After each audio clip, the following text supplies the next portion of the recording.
Breathing as we prepare to begin. We are on YouTube, Facebook, and Clubhouse. Congratulations, Dr. B, Queen Hadassah, on Clubhouse for your 1 year Clubhouse anniversary. Congratulations. God morning, God morning, God morning, family. Welcome to day 14 of our 365-day curriculum.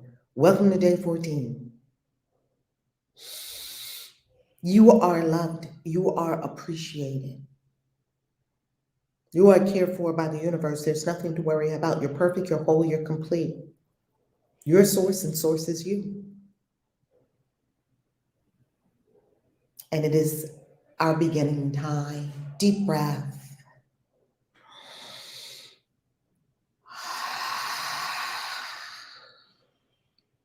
Deep breath.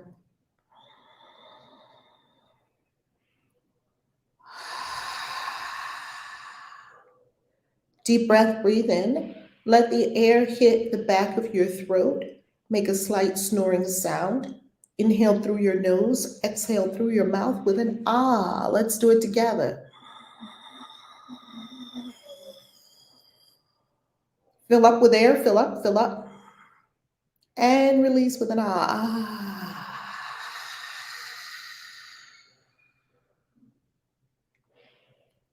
Fill up with air. When you think you're full, sip in a little bit more. Deep breath. Snore through the nose. Let the air hit the back of your throat.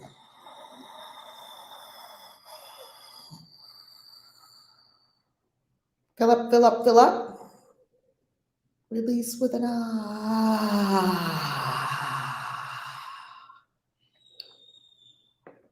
Now, on your next deep breath, become aware of your shoulders and your ears. Put some distance between those beautiful beings. Your shoulders and your ears are not neighbors. People walk around all scrunched up. We're going to take a deep breath and drop the shoulders on the exhale as you are.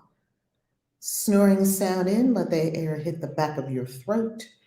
Inhale through your nose. No panting, mouth closed on the inhale. And on the exhale, ah, and drop the shoulders. Let's do it.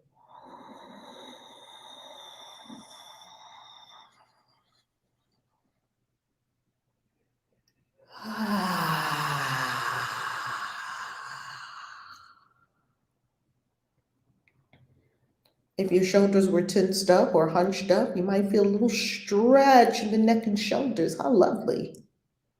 And let your head just float above your body. Everything relaxed. Nothing tense, nothing tight.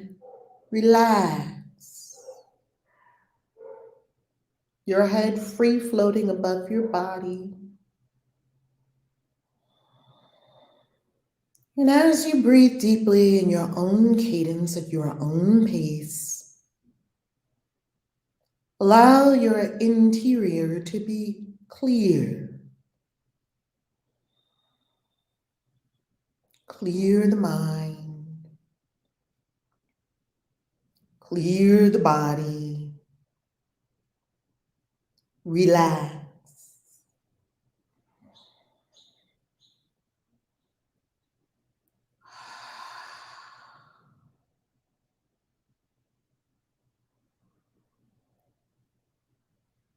Breathing deeply. Send the message to your scalp to relax. Send a message of love to your forehead and brow to relax.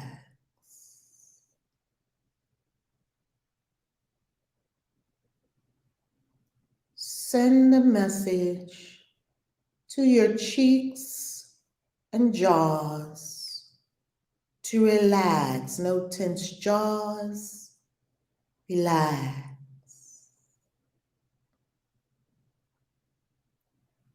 Send the message to your neck and all the wonderful muscles in your neck to relax.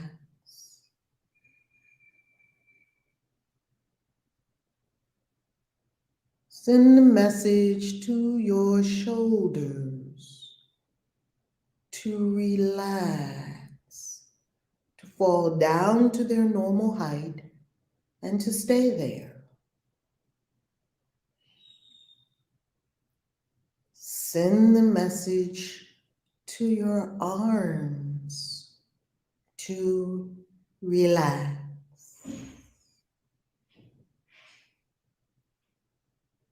Send the message to your palms, fingers, and entire hand muscles to relax.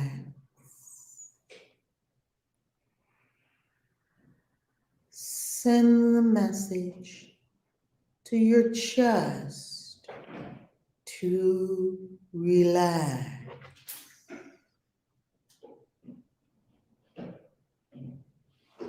Send message to your belly to relax.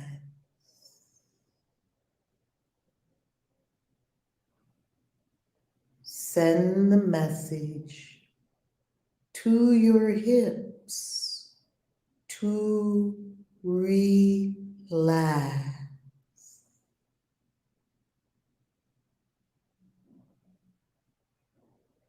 Send the message to the groin to relax.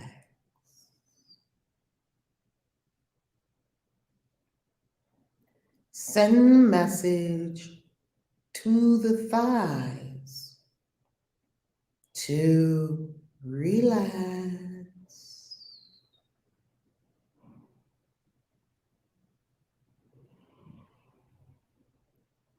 Send the message to the knees to relax.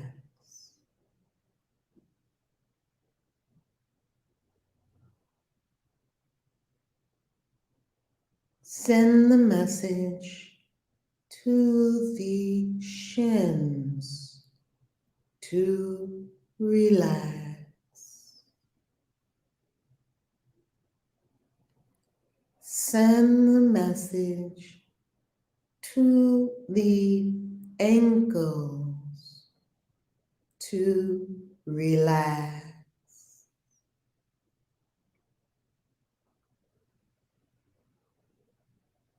Send the message to the feet, toes, to relax.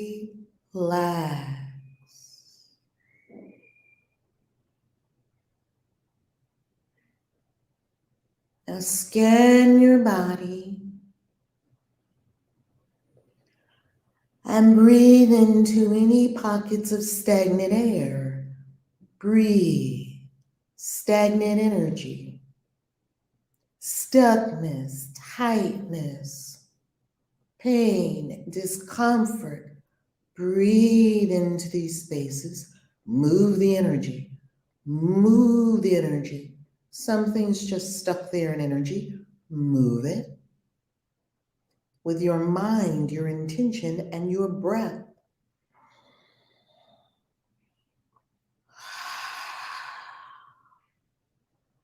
Now focus on the palms of your hands, where powerful healing chakras reside. See, become aware of, know powerful chakras spinning in your hands right now, like mini tornadoes, hurricanes, swirling about, super fast speed, encompassing your hands and going beyond your hands. The center of it at the center of your palms. These are the powerful healing chakras. Become aware of the healing chakras in your hands. Divine energy, of which we all live and breathe and move, which can be focused, channeled, and shared intentionally for all manner of purposes. Be aware, be aware.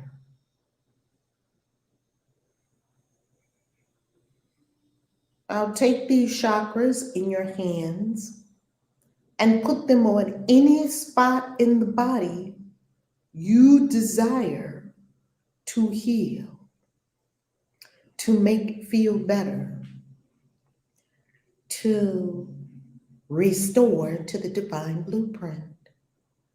Remember, these chakras are far bigger than your hands.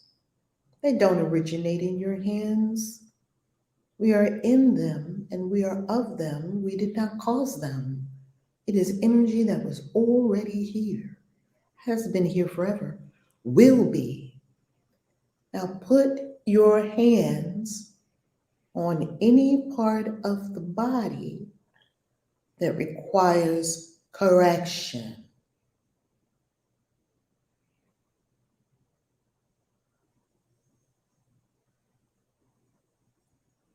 Feel the energy move from your hands into this part of the body that requires correction.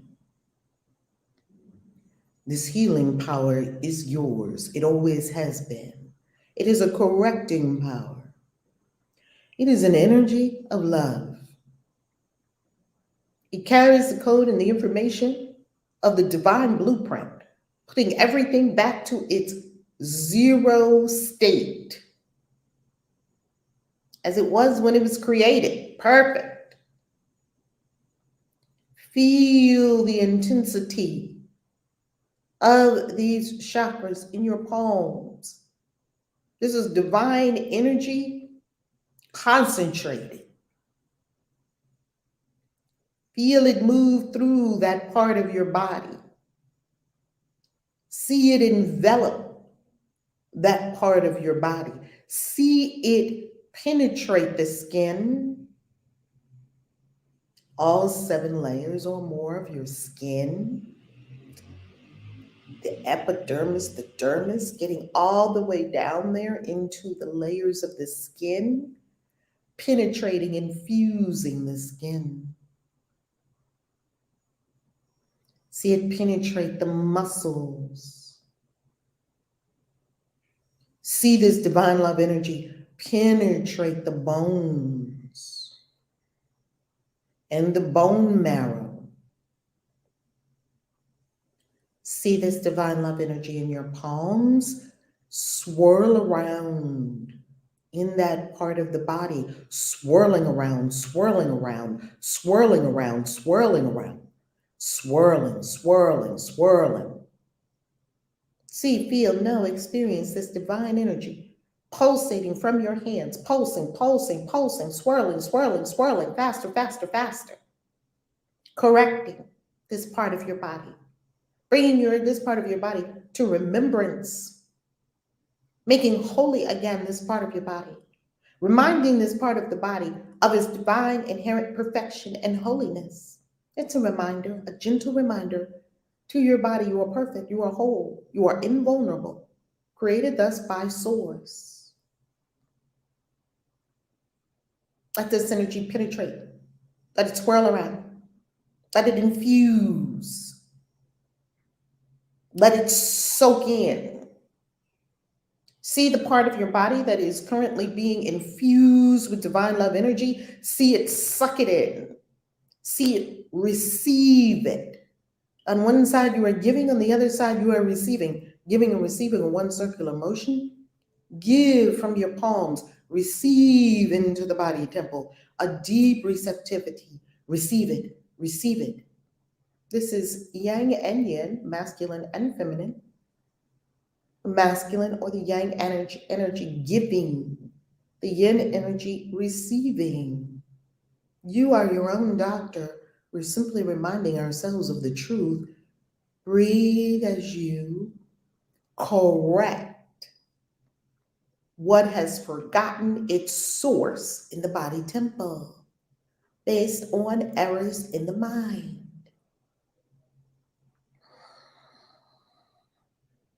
Breathe and infuse. Breathe and allow divine energy to correct. Swirling, swirling, swirling. Breathe and soak it in, soak it in, soak it in, soak it in. Breathe and feel the change. Feel the sinews mending themselves. Breathe and see the ligaments, experience the ligaments correcting themselves. See the cells happy, dancing, dancing, dancing, soaking in divine energy. Breathe and experience the divine in the body temple. Breathe. This is your natural state. Feel the swirl of this divine energy focused where you desire for maximum result, maximum receptivity for divine results, perfection, buzzing, raising to a high vibration where there is no pain, ache, or discomfort or dis-ease. Simply going to a higher vibration in consciousness and staying there. In this higher vibration in consciousness, pick an age and stay there. No need to continue aging. Stay still, pick an age and stay there. Breathe and give thanks. Breathe and give appreciation. Appreciation to this beautiful energy that is present always, always has been, always will be. It is present. It is ever available. And it is here now. Use it. Become aware of it. This divine glow of love always with you. Source in energetic form. Usable source. You can use it. It's an energy source. The ultimate energy source inside you. You have it. You are it. Breathe and feel the appreciation of a perfect body. Breathe and feel the appreciation of this power that is ever available to everyone. Breathe and know you are experiencing miracles, expressions of love. Breathe and know all is well. Breathe and give your body the command of perfection, divine perfection. Only you can do this. This is your responsibility, this beautiful gift of life. What are you making of it? It is a divine gift to you. Breathe, stretch out the spine.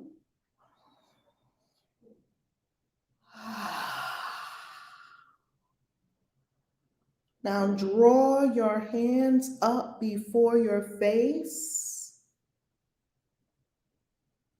and bring your hands closer and farther from your face so you can feel that energy emanating from your hands. Play with it like big balls. Feel that energy. Work with it, play with it. Now face your hands to each other and feel the energy of your hands. Feel it. It's right there.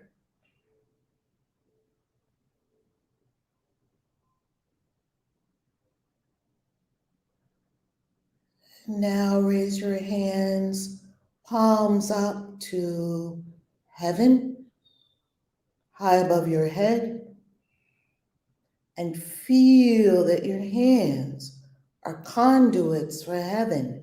Feel it, see it, Experience it. Your hands are conduits for heaven. Now make a holy pact with Source that these hands belong to Source. From henceforth, these hands do the holy work of Source. These are healing hands. These are loving hands. These are restoring hands.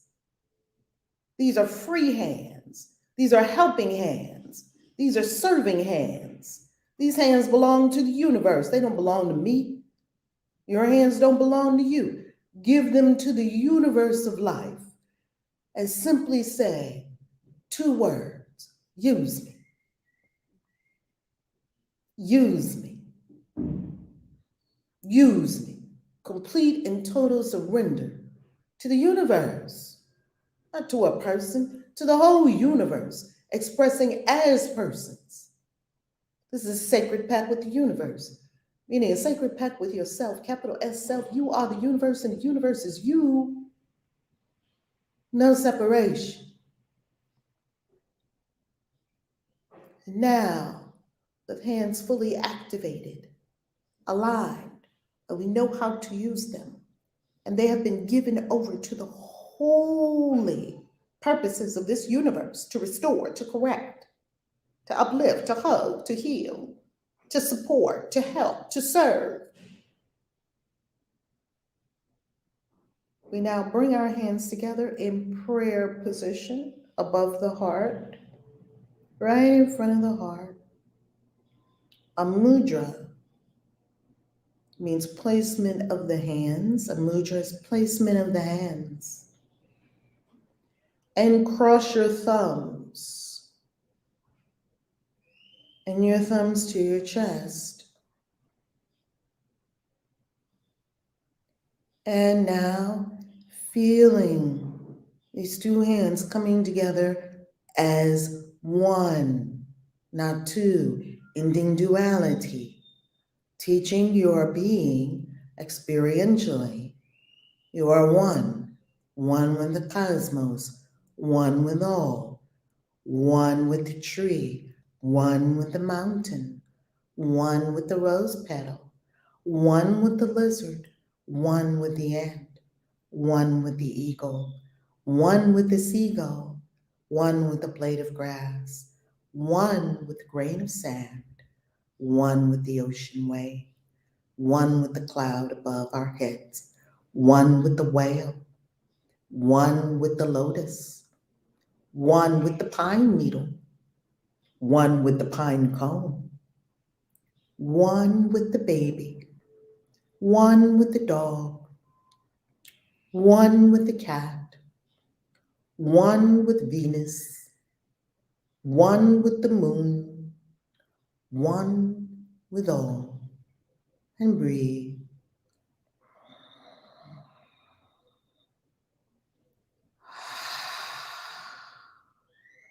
And give great appreciation to the universe of life. Ashe. Remember, beloveds, as you desire, look down first, and as you desire, open your eyes slowly, slowly, slowly, slowly, being ever so gentle with yourself. Remember, beloved, feeling is the prayer.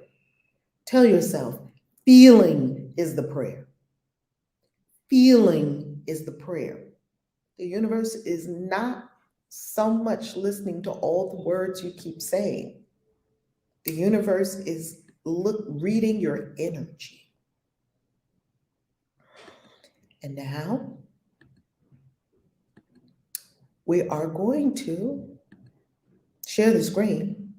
We're going to get a little fancy today. I'm going to bring up A Course in Miracles, and we're going to share the screen. Okay, I hope I did that right. Let me make sure I did that right.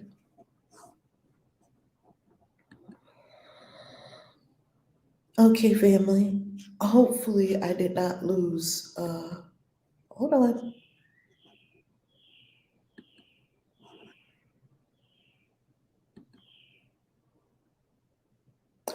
Okay. I believe that okay, here we are, here we are. Okay, we're good, we're good, we're good.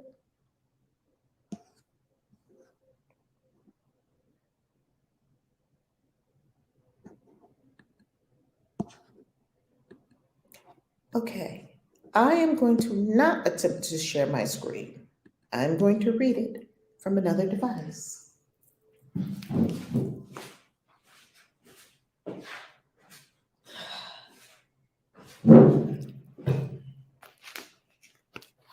All good. Course in Miracles, lesson 14. If you are on Clubhouse, tap the little head at the bottom of the screen and tap into the room a couple of people that are your loving friends that you do not see. Tap them into the room, invite them into the room. That is called sharing. I'm doing it. Everyone do it. Tap in to the room, all the wonderful people you would love to see. Sharing the love. For everyone on YouTube, share, share, share. And YouTube, let's get a smash-a-thon going. Let's get a smash-a-thon going on that like button. You know that it's very important that we teach these quote unquote algorithms that this must be disseminated to many people. Teach the algorithm that this is to be disseminated to many people. Share, share, share. Like, comment, comment, comment. Remember, we are not a community of followers. We are a community of engagers. Remember, you don't want millions of followers. We want billions. We desire billions of engagers. Engagers, engagers. You're engaged. You're engaged in what's happening here. You're engaged. We love engagement. That means you're in it. A Course in Miracles, lesson 14.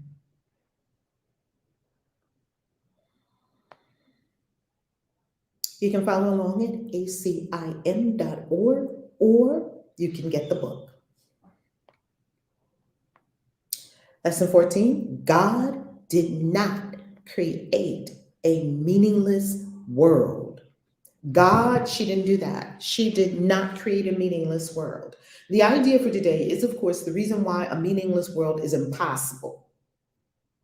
What God did not create does not exist. Tell yourself, what God did not create does not exist. I created it. I, meaning the lower little tiny mind. You see, divine mind is the true self. God, if God didn't create it, it doesn't exist. And when we say God, we're not talking about some big white dude in the sky with a long beard and long robes, pardon me, and a book that if you're not in his, he's a he. And if you're not in his book of life, you just basically, you're damned forever. And you're burned forever for sins you committed for 70 or 80 years. This is a very sadistic, horrible God. I don't know who has that God as their God. I wouldn't worship that God. What God did not create does not exist. And everything that does exist as he created it. And everything that does exist exists as he created it. This goes back to our very first understanding of what the Course is really seeking to do here. Nothing real can be threatened. Nothing unreal exists. Herein lies the peace of God. That is in the very beginning. Nothing real can be threatened. Nothing unreal exists. Herein lies the peace of God. We're simply learning, recognizing what is real and what is not real. The world you see has nothing to do with reality. Look around this world. Even Elon Musk told you you're in a simulation. A Course in Miracles is telling you the same thing in different words. Nothing you see is reality. The world you see has nothing to do with reality. While we've been practicing it now for 2 weeks, we've been on since January 1st. This is day 14 of our 365-day curriculum. It's a curriculum of mastering self and my mind. It said the world you see has nothing to do with reality, and we heard it in the Matrix. It is of your making, and it does not exist. Slap, slap, wow. In other words, everything I see, I made the whole thing up, and it is not real. See, the course babied us for the first 13 days. It babied us. It took us like little baby steps. Do this and do this and do this. Now it's straight up saying, you made it all up. Now it's starting to yank the little security blanket away. The exercises for today are to be practiced with eyes closed throughout. So sometimes we have our eyes closed at the beginning. We open our eyes to observe the world and make a statement of truth about the world. Then we close our eyes again at the end. These exercises for today are our mind training exercises that we do every day. Remember, an untrained mind can accomplish nothing. An untrained mind can accomplish nothing. How are you going to manifest and your mind is all over the place? How are you going to manifest at your very highest and your mind is unfocused? How are you going to be able to manifest all that you desire and all you deserve, beloved, when the mechanism for creation and manifestation is mind? It would be okay if we were crazy and we had a crazy mind, but we weren't using this same mind for manifestation and for everything. How are you going to manifest? How could you even manifest a trip to Dubai if you didn't have the ability to focus your mind? Dubai, take me there. With a level of focus and intentionality that would simply lift you up gently and land you in Dubai with all that you require and would take care of you in Dubai and your family, wherever your family is. It would take care of everything. This is what we are getting in touch with, the true self, when we abandon the thought that all this is real. It's not real. So today we're going to do the practices. We're going to practice the exercises with our minds closed the entire time. The mind searching period should be short, a minute at most. Remember, we don't do these exercises for more than a minute. It's not required. You don't get extra credit. Remember, we said this the other day. You don't get extra credit for exhausting yourself. The ego likes exhaustion. It likes to do too much. It likes all that. You don't need it. Relax. 1 minute. Each time. Do not have more than 3 practice periods with today's idea unless you find them comfortable. 3 times. That means throughout this whole day, from now until the night, you will only have 3 minutes of practice, because remember, the course teaches it's not about quantity. You make the tiniest step toward your real self, and your real self rushes in to meet you. If you do, it would be because you really understand what they are for. If you do more than 3, that means you're comfortable and you really understand what these exercises are for. The idea for today is another step in learning to let go of the thoughts that you have written on the world and see the word of God in their place. Word of God is capitalized. Word W is capitalized. This is yet another step. See, it's a step by step by step. And if you were doing the practices, look if you were practicing every single day. Look how much you accomplished in 2 weeks. In 2 weeks. You can have more transformation than you've had in 7 years. In 14 days. Imagine you on day 34. Imagine you on day 57. Imagine you on day 69, 77. Imagine. By the time we get to lesson 77, one of my sister's favorite lessons, I am entitled to miracles. Lesson 77. Wow, imagine when you get to lesson 77 and you know you are entitled to miracles and you see miracles show up in your life every day. Imagine where you're going.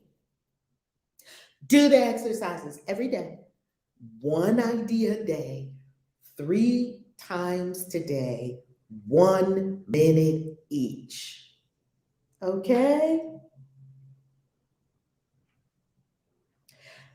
This is another step in learning to let go the thoughts that I've written all over the world. Remember, we said the other day, you took your magic marker and I wrote all over everything, what everything means, and I'm happy with it. I'm very satisfied because now I know what everything's for and I feel comfy. And the ego feels very established. Now I go and erase it and I create a void like that doesn't have any meaning, that doesn't have any meaning, that's blank, that doesn't have any meaning, that doesn't have any meaning, that doesn't have any meaning, that doesn't have any meaning, that this doesn't have any meaning. Erase it from yourself too. And then the ego panicked, we understood. We see we're going step by step. The ego panics because there's one thing the ego is right about, one thing, one thing. But if you do this, the unreality of the ego will become apparent. The ego knows that this is its demise as being seated on the throne. The ego is about to be carjacked. You have your car and you're in your car, and maybe the divine was in the back seat, and maybe the ego was driving. That was what was going on with me. The ego was driving. The lower personality was driving. I'm not trying to kill the ego. Remember, the ego is not evil. It's just ignorant. It's just empty. It's empty and ignorant. Would you want an empty, ignorant entity driving your entire life? It's empty and it's ignorant. It doesn't know anything about abundance. It does, so it's always going to keep you in lack of limitation. It doesn't know anything about peace. See, it's ignorant, and you can't teach it. It's ignorant. It doesn't know anything about elegance and smoothness and elegance. So it's always going to make your way hard, and you're going to be struggling and all that. It likes struggle. It gives it something to do. It doesn't know anything about health and happiness in the body temple. So it's going to try to make you think that you're getting older, or that you have a dis-ease, or that something's going to get you from the outside. It doesn't know anything about oneness. Therefore, it only knows separation, and they're over there and you're over here. You can attack them, but before they attack you, which is quite likely they're going to attack me, you got to put up some kind of defense. Locks, bolts, guns. Nothing wrong with locks, bolts, and guns. Have all of them you want. Just understand where you're coming from in consciousness when you use them. Just understand what's really going on with me when I use all of these things. And the ego likes to perpetuate separation. It likes to perpetuate lack. So if you're not abundant and thriving, and things are just coming to you naturally, and your life is naturally unfolding like a divine flow of love and energy and abundance, then you know the ego's in the driver's seat. That's all. And all you need to do is carjack it. So just reach your foot over and press on the brakes. That's what we did on January 1st. If the ego, the lower personality, the lower self that's walking around in the simulation, if it was in the driver's seat like it was in my car, and that's why my car was always running into the ditch, and I had stress, and I was addicted to adrenaline and sugar, and I was running around trying to save people, and I was depressed, until I almost took myself out, because your demise is the real goal of the ego, because it's so dumb and so ignorant. It doesn't know that if it kills you, it just killed its host. It doesn't even realize that. So, and the Course tells us that the ego plots your demise. It actually puts up pictures of maybe you in the hospital, or maybe you having the C word, either one of the C words. Pick any dis-ease in the body temple. And the ego will just flash ideas to you. What if that happens? Well, what the fuck? What if it doesn't? Okay? So just reach your foot over and put on the brakes and stop your car. And the ego is just going to look at you, because you are in control, after all, of your mind. And you just open the door and put it in park. Put it in park and tell it stay. Get in, get out the car, open the car door, get out, walk around to the front of the car. The divine is just sitting in the back waiting for you to invite it to take over. Because remember, it's your choice. The divine is sitting patiently in the back. Well, maybe next lifetime, like Erica Badu said, maybe next lifetime. They'll call on some ancestors or some angels crowded in the back of your car, ancestors, source, everybody sitting in the back of your car waiting for you to bust and move. They keep sending you little messages. They keep sending you little hints. They keep putting 1111 and 222 and 444 up on the clock in the car, but they're back there in the back seat, waiting, throwing you another sign, putting a sign on the highway as you're going down the highway. Just turn within. Oh my God, I think that sign means something. But the ego's still driving, the lower personality self is still driving. And if I'm not careful, it'll still try to jump in the driver's seat and give me thoughts of lack of limitation. And what if that doesn't happen? And what if that doesn't happen? Oh my God, am I okay? Am I going to be okay? Oh, we got in the driver's seat. Wait a minute, let me carjack this bitch. Get out, close the door, calmly walk around, open the door, and carjack your ego. Get out of there, bitch. You're not in the driver's seat. Walk around, grab that bitch up in her, scruff her up, and say, with all due love and respect, you need a little time out. Open the trunk, pop the trunk, throw that bitch in the trunk. I'll be back at you. Close the trunk.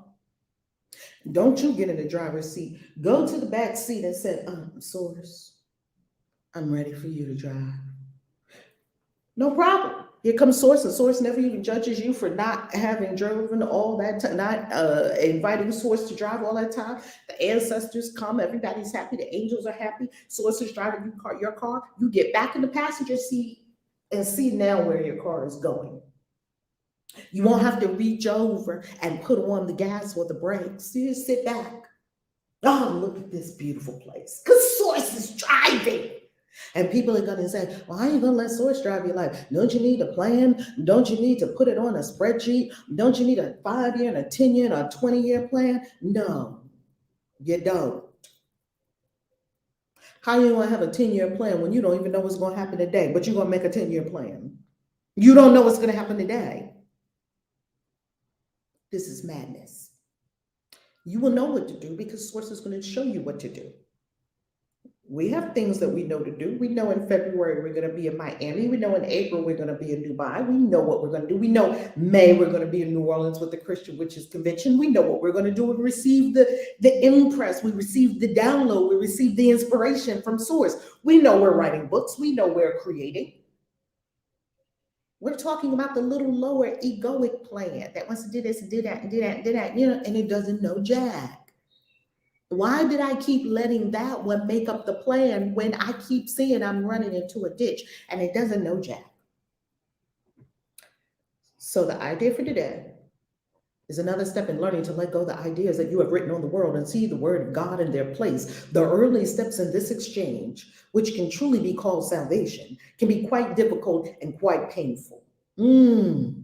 Can be quite difficult and even quite painful. The early steps, we're still in the early steps. It can be difficult and it can be painful because wow, we made up a lot of shit. Some of them will lead you directly into fear. Some of these ideas will lead you directly into fear. You will not be left there. Go along. Some of these ideas will take you directly into fear. You will not be left there. You will not be abandoned. It's simply an unfoldment, a blossoming. You will go far beyond it. You will go far beyond fear. Our direction is toward perfect safety and perfect peace. See, you're going to perfect safety and perfect peace. Where? Within. You're going to perfect safety and perfect peace. Tell yourself that. I'm going to perfect safety and perfect peace. Tell yourself again, I'm going to perfect safety and perfect peace. Tell yourself again, I'm going to perfect safety and perfect peace. Tell yourself again, I'm going to perfect safety and perfect peace, because there's an obsession with safety. There's something going around on the planet that has less likelihood of killing and a slightly less likelihood of killing a healthy child than lightning. The likelihood that a healthy child, most kids are healthy, most of them. Love to the ones who are experiencing challenges. Most healthy kids. There's something going around on the planet, they tell us, that has less likelihood, slightly less than lightning. It's more probable that a lightning strike, listen to that, will hit your kid. What kid do you know that got struck by lightning? I don't know none, and I know a whole rack of kids. I know one adult that got struck by lightning twice, which was rather fascinating. I don't know no kids that get struck by lightning yet. There is a line in lesson 50 where we're coming to on the course that you have tried to put all kinds of protective devices that are replacements for the love of God. Protective clothing. It says it in the course. Protective clothing is a replacement for the love of God. We may not understand that yet. So why are we saying this? We're saying this because we have given all these things meaning. We have tried to get safety In an unsafe world, we're looking for safety in a mask. We're looking for safety in a jab. We're looking for safety in government officials. We're looking for safety in, you stay distance. You stay over there and I stay over here. We're looking for safety where it is not. And this is the prime directive of the ego. Seek, but do not find. Damn. The ego will pimp you into keep looking for it where it's not. So you will be certain to never find it. And it stays established in the driver's seat. But remember, we carjacked that biatch. That dude, that.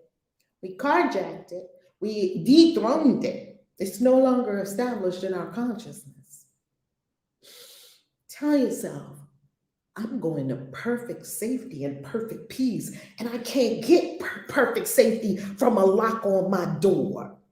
I can't get perfect safety in a bottle of pills. I can't get perfect safety in these bullets I'm putting in this gun. I mean, all of these are things that people think that they can find. I can't get perfect safety covering myself in plastic. We're looking for perfect safety. The Course is saying that's our direction. We're going toward perfect safety and peace. You don't have to be concerned. Here's our exercises. With eyes closed, think of all the horrors in the world that cross your mind. That wouldn't be easy. 2020 and 2021. You live through it. Think of all the horrors. Just think. Think of all the horrors. Oh, can't you think of some horrors? Think of all the horrors in the world. Okay. That cross your mind. Just the horrors that cross your mind. We already know the horrors because they cross my mind. Name each one as it occurs to you and then deny its reality. Ooh. God did not create it, and so it is not real. God did not create a P.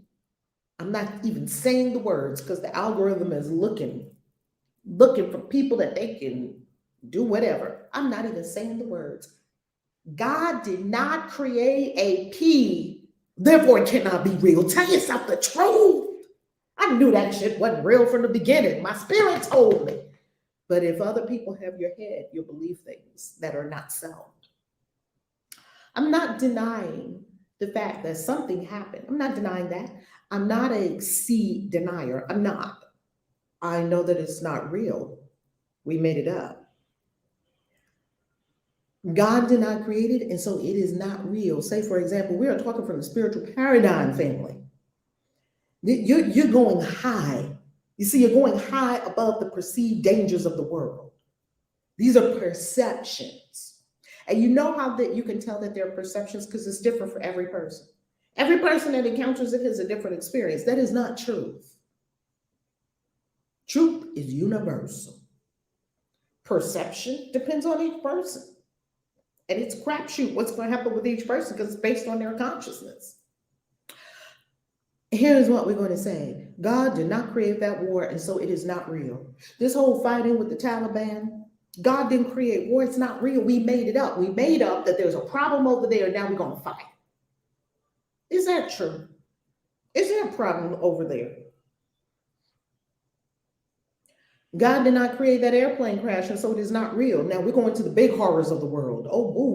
Before, we were only talking about the things in our environment. You see, we started very simply. That's why you must follow every day. If you desire to have this profound transformation, even in 14 days, and profound, magnificent manifestations, and profound momentum on every area of good and deliciousness in your life, and this be a catalyst for your most magnificent year ever on planet Earth in 2022, 222 energy, then join us every single day.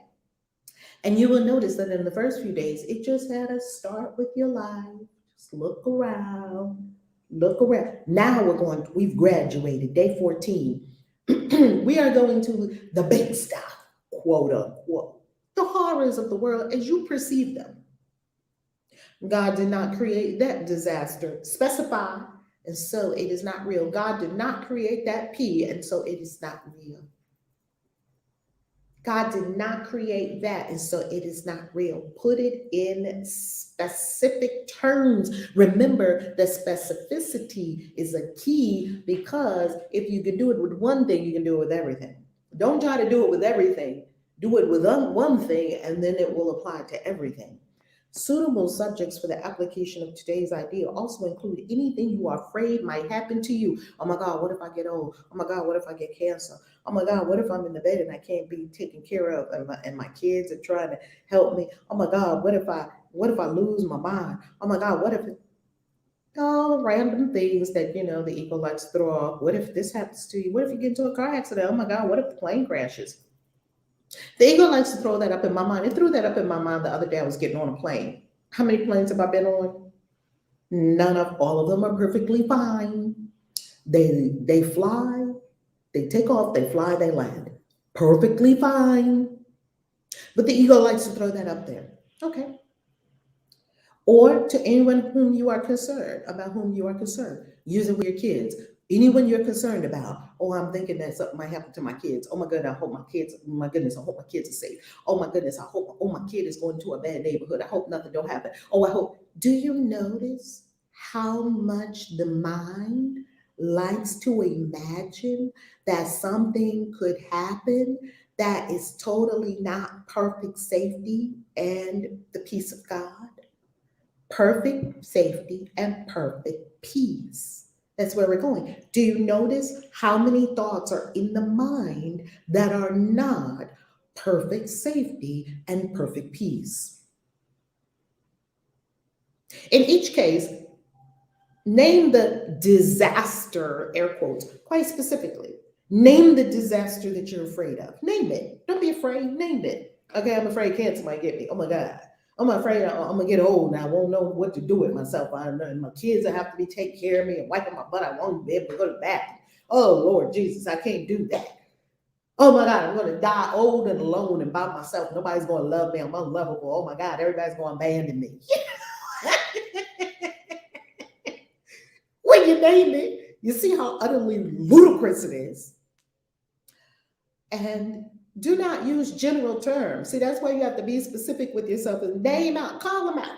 Call them out, those specific fears that are in your mind. I'm always calling out these crazy thoughts that are in my mind because they're not real.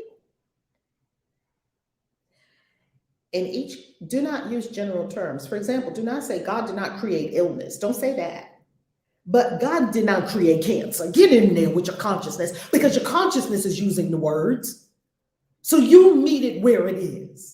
God did not create old age. God did not create cancer. God did not create diabetes. God did not create being a vegetable for 10 years, laying in a nursing home, even though we love everyone having that experience. God did not create that. Remember, that's a meaningless world, and a meaningless world engenders fear. Oh my God, that might happen to me. Oh my God. That's what it means to get old. No, it doesn't. That is the meaning we ascribe to it. You see how a meaningless world engenders fear. God did not create cancer or heart attacks or whatever may arouse fear in you. And I hear a lot of people who are in the spiritual community who don't want to do this because they have it kind of askew. They have their wires crossed because they say, I don't want to use that word because words have power. And if I use the word, then I could be calling it to myself. No, you're ridding yourself of it, is what you're doing when you call it out and you tell yourself the truth. You're not dwelling on it. You're calling out yourself. You're not dwelling on it. This is a 1-minute exercise where you are denying the reality of it. This is your personal repertory. All the things you're going to name, it says, this is your personal repertory of horrors at which you are looking. Look at your own. The course is telling me that I have my own repertory of horrors. All the things I think are going to happen to me and the people I love. This is my personal, it's a collection, it's a stash of horrors. Who needs it? Why are we doing this? This is madness. That's why the Course says the ego is insane. This is madness that we're carrying around in our consciousness, our repertoire of horrors. And we're keeping them as pets. They're biting us and killing us, keeping a bunch of snakes as pets. This is my horror repertory. Why? You know, it's so funny when you really look at what really is going on. It's very funny to me anyway. These things are part of the world you see. You see, because it's in my consciousness, it's going to be projected out. I'm going to see it and I'm going to be upset. I'm going to be like, oh my God. Well, let me erase the meaning. Some of them are shared illusions. Some of these illusions I'm sharing with me and my family. Yeah, we can't go into that neighborhood because it's bad over there. See, we're sharing an illusion. I like sharing my illusions, don't you? That's what the ego's saying. Let's go out and share some illusions. Something's coming around to get all of us and kill us. Oh my God, that's horrible, right? It's in my repertory of horrors. Some of them are shared illusions, and others are part of your personal hell. You don't have to wait for no God to send you to hell. Hell is made up anyway. But beside the point, you don't have to wait for some God to make up hell. You already sent yourself to hell. It's a personal hell. So each of us have our little burning personal hell that we like to suffer in for no good reason and just make yourself feel bad when you could be in perfect safety and perfect peace. I'm telling you, I'm carrying this lesson with me today. Like, why am I putting myself in hell right now when I could be in perfect safety and perfect peace, the peace of God? But I prefer hell. I prefer it. It does not matter. It does not matter whether they're your shared illusions that you're sharing with your friends and family. Oh, we're sharing our illusions together. Or maybe you share an illusion with the whole world, or maybe you share illusions with the Democratic Party or the Republican Party, or whatever. Or with Black people, or with tall people, or short people, or Chinese people, or American people, or the Taliban, or Islamic people, or trans people, or whatever group of people that you have illusions about. Maybe it's a shared illusion, maybe it's your own personal hell. Either way, the Course is saying it doesn't matter. In recognition of this fact, it does not matter. What God did not create can only be in your own mind apart from His. Again, what God did not create, and don't take the His and get carried off. I used to get carried off with the He and the His in the Course of Miracles. It used to trip me up. It's not a He, God's not a He. And that's part of my ego trying to keep its established place in the driver's seat of my life. Who cares if it's a he, she, them, they? Let's get to the real deal. The real deal is that you're going above he, she, them, they. You're going above that. What God did not create can only be in your own mind apart from His. God did not create it, therefore I made it up in my mind. Therefore it has no meaning. In recognition of this fact, conclude the practice periods by repeating today's idea. God did not create a meaningless world. That's our idea for today. Let's do the exercise together. Oh, before we do the exercise together, right now, you're going to do one right now. That means you only have 2 more to go, beloved. You're going to do the exercise now, and then later, hey, do one at 12 noon, do one at 4 p.m. Boom, your spiritual practice is done. Yes, you did it. It's not a lot to get enormous results. The idea for today can, of course, be applied to anything that disturbs you during the day. It can be applied to anything. You can use it like a sniper gun. Aside from the practice period. So outside the practice periods, if you get upset at something or something disturbs your peace, remember, you're in perfect safety and perfect peace. If you meet up with something that disturbs your perfect safety and perfect peace, just like I did yesterday. Yesterday, I was walking in the streets of Playa del Carmen. I was coming back at nighttime.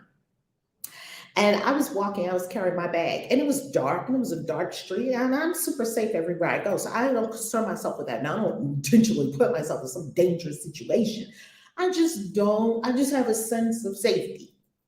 Well, here I am walking with my sense of safety, and here comes the ego on a street that was particularly dark. And look at the past, because in the past I was robbed at gunpoint on the streets of New York City on a particularly dark stretch of street. So when the ego sees that dark stretch of street, it's a perception. What does it go to? It doesn't go to the now, that in the now there's perfect safety and perfect peace. It goes to the past. There's a part of my mind that's only looking at the past. So it went to the past. Oh, alarm.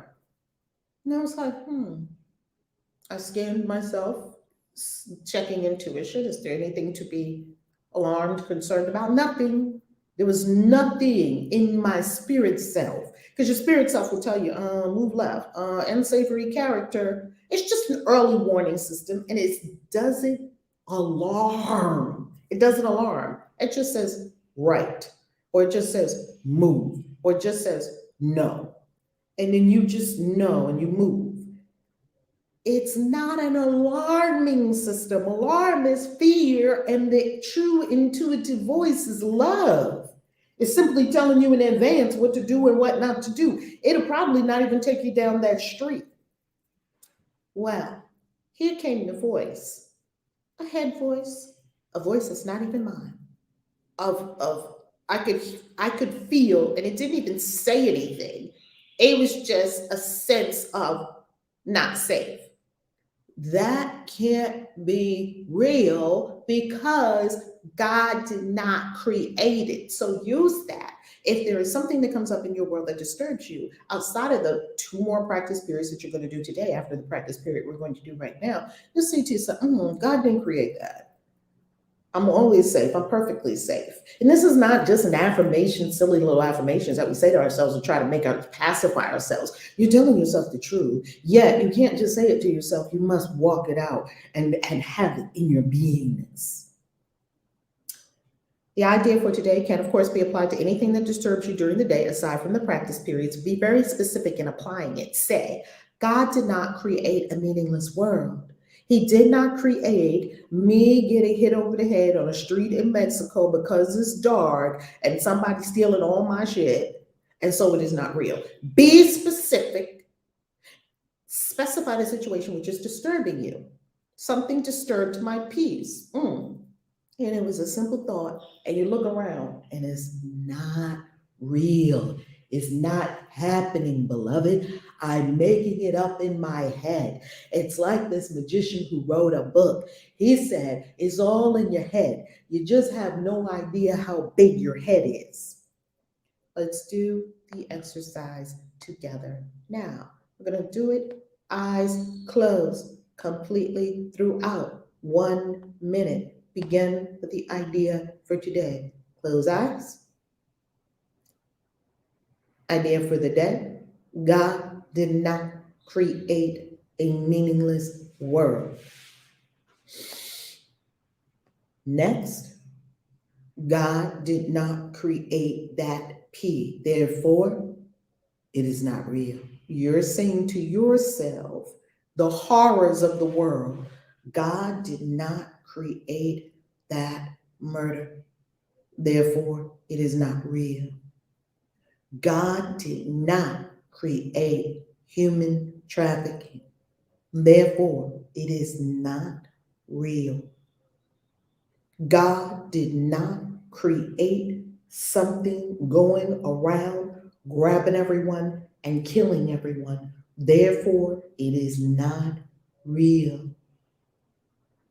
God did not create murders and gangs on the streets that grab people or the cartel that kidnap people. Therefore, it is not real. God did not create the war in Afghanistan with the Taliban. Therefore, it is not real. Breathe. End it with, God did not create a meaningless world.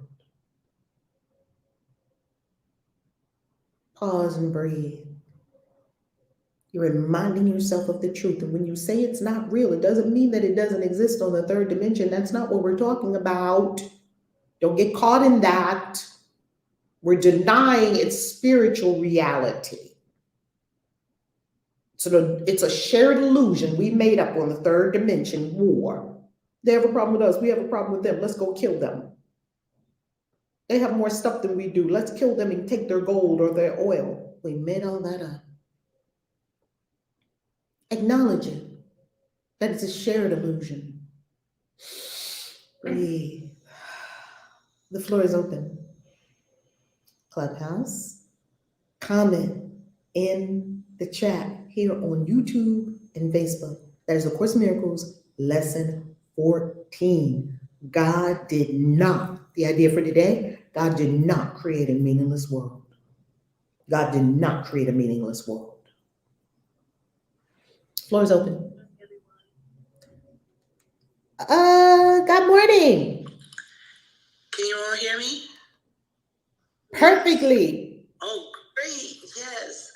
Good morning. I think my head started to spin with this one again because I'm saying God did not meaningless world. Then who did? And apparently the only answer to that question would be me. And my thing to myself is, if I am a creator and I am creative and I co-create, why on earth would I create a world with so much chaos and confusion and tragedy and pain and suffering? Why would I do that? Because God did not create a meaningless world. I did. And in this lesson, I'm looking at it, and Rev, you're right. You know, I have created my own personal Repertory of horrors. And why would I do that? These are the questions going through my head. And then it says that some of these things that I see are shared illusions, and this is why, you know, I guess that term, birds of a feather flock together, because people share these illusions and they seem more real when you share. And I, you know, had that experience. I had that experience of sharing an illusion, you know, growing up in a family where, you know, this is where you first learn all of these fears and to be afraid of and what to watch out for and don't go over here and don't do this. What's interesting is the other part is I have my own personal hell. And I all this time thought that everybody was in this hell with me, that there was one world and it was crazy and everyone was having this same experience. And this lesson is showing me that's not so. And for me to create something new, I have to understand what I did create. I'm not sure why I did it, other than, well, I know why I did it. But I'm unraveling this now. And what I'm looking at looks really crazy to me. Like, why would I do this? And I keep going back to this for the simple fact that, okay, my daughter is a geographer. She's studying geography, and she's studying the concept of space and place. And she's also looking into the virtual spaces. And I'm saying to myself, if you had the opportunity, Denise, to create a world for yourself, what would be in there? Would you put racism in there? Would you put sexism in there? Would you put homophobia in there? Would you put murder in there? Would you put poverty in there? Famine, crime? No, I wouldn't, but this is the world I'm seeing, so why is it here? And that's when I'm not taking 100% responsibility for what I am seeing and understanding that God did not create this mess, I did. And in order for me to level up out of this victim level mentality, I have to understand my responsibility in what I'm doing. And it's also my responsibility to stop. And no one else can do that for me. So I'm grateful to these lessons that give me the pause button, give me the reset, that allow me to look at what I am seeing. And when I do create my world each day, I can determine what's in there and what's not. And I can have a different experience. And then I don't have to worry about, well, what about they and them? Well, I don't know they and them. I don't even know if they exist. I know I exist, and I know it's my responsibility to understand what I'm doing here on this planet at this time, in this space, in this place. I get to determine that. And I'm complete. Good morning, everyone. Good morning, Queen Hadassah. And you know what's beautiful about it, Queen Hadassah? That we can recognize it.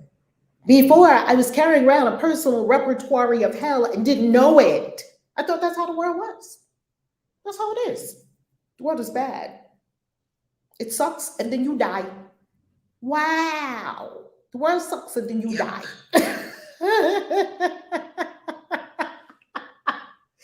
It's a personal, and some of our illusions are shared illusions, and some of them are my own personal hell. Because I like to keep my own personal hell. Said who? No one. Said no one. I like to keep my own personal hell. When we look at what we're doing, we can see the insanity of it. We can see it. I'm keeping myself in my own personal hell.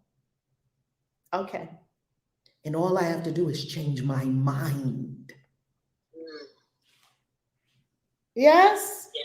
Yes. Come on, Queen Vashti, talk to us. Good morning. Good morning. First, I got to give a shout out to Zaire, who gave a super chat on. Good morning. Let me give a shout out to our super chat on YouTube. Woo,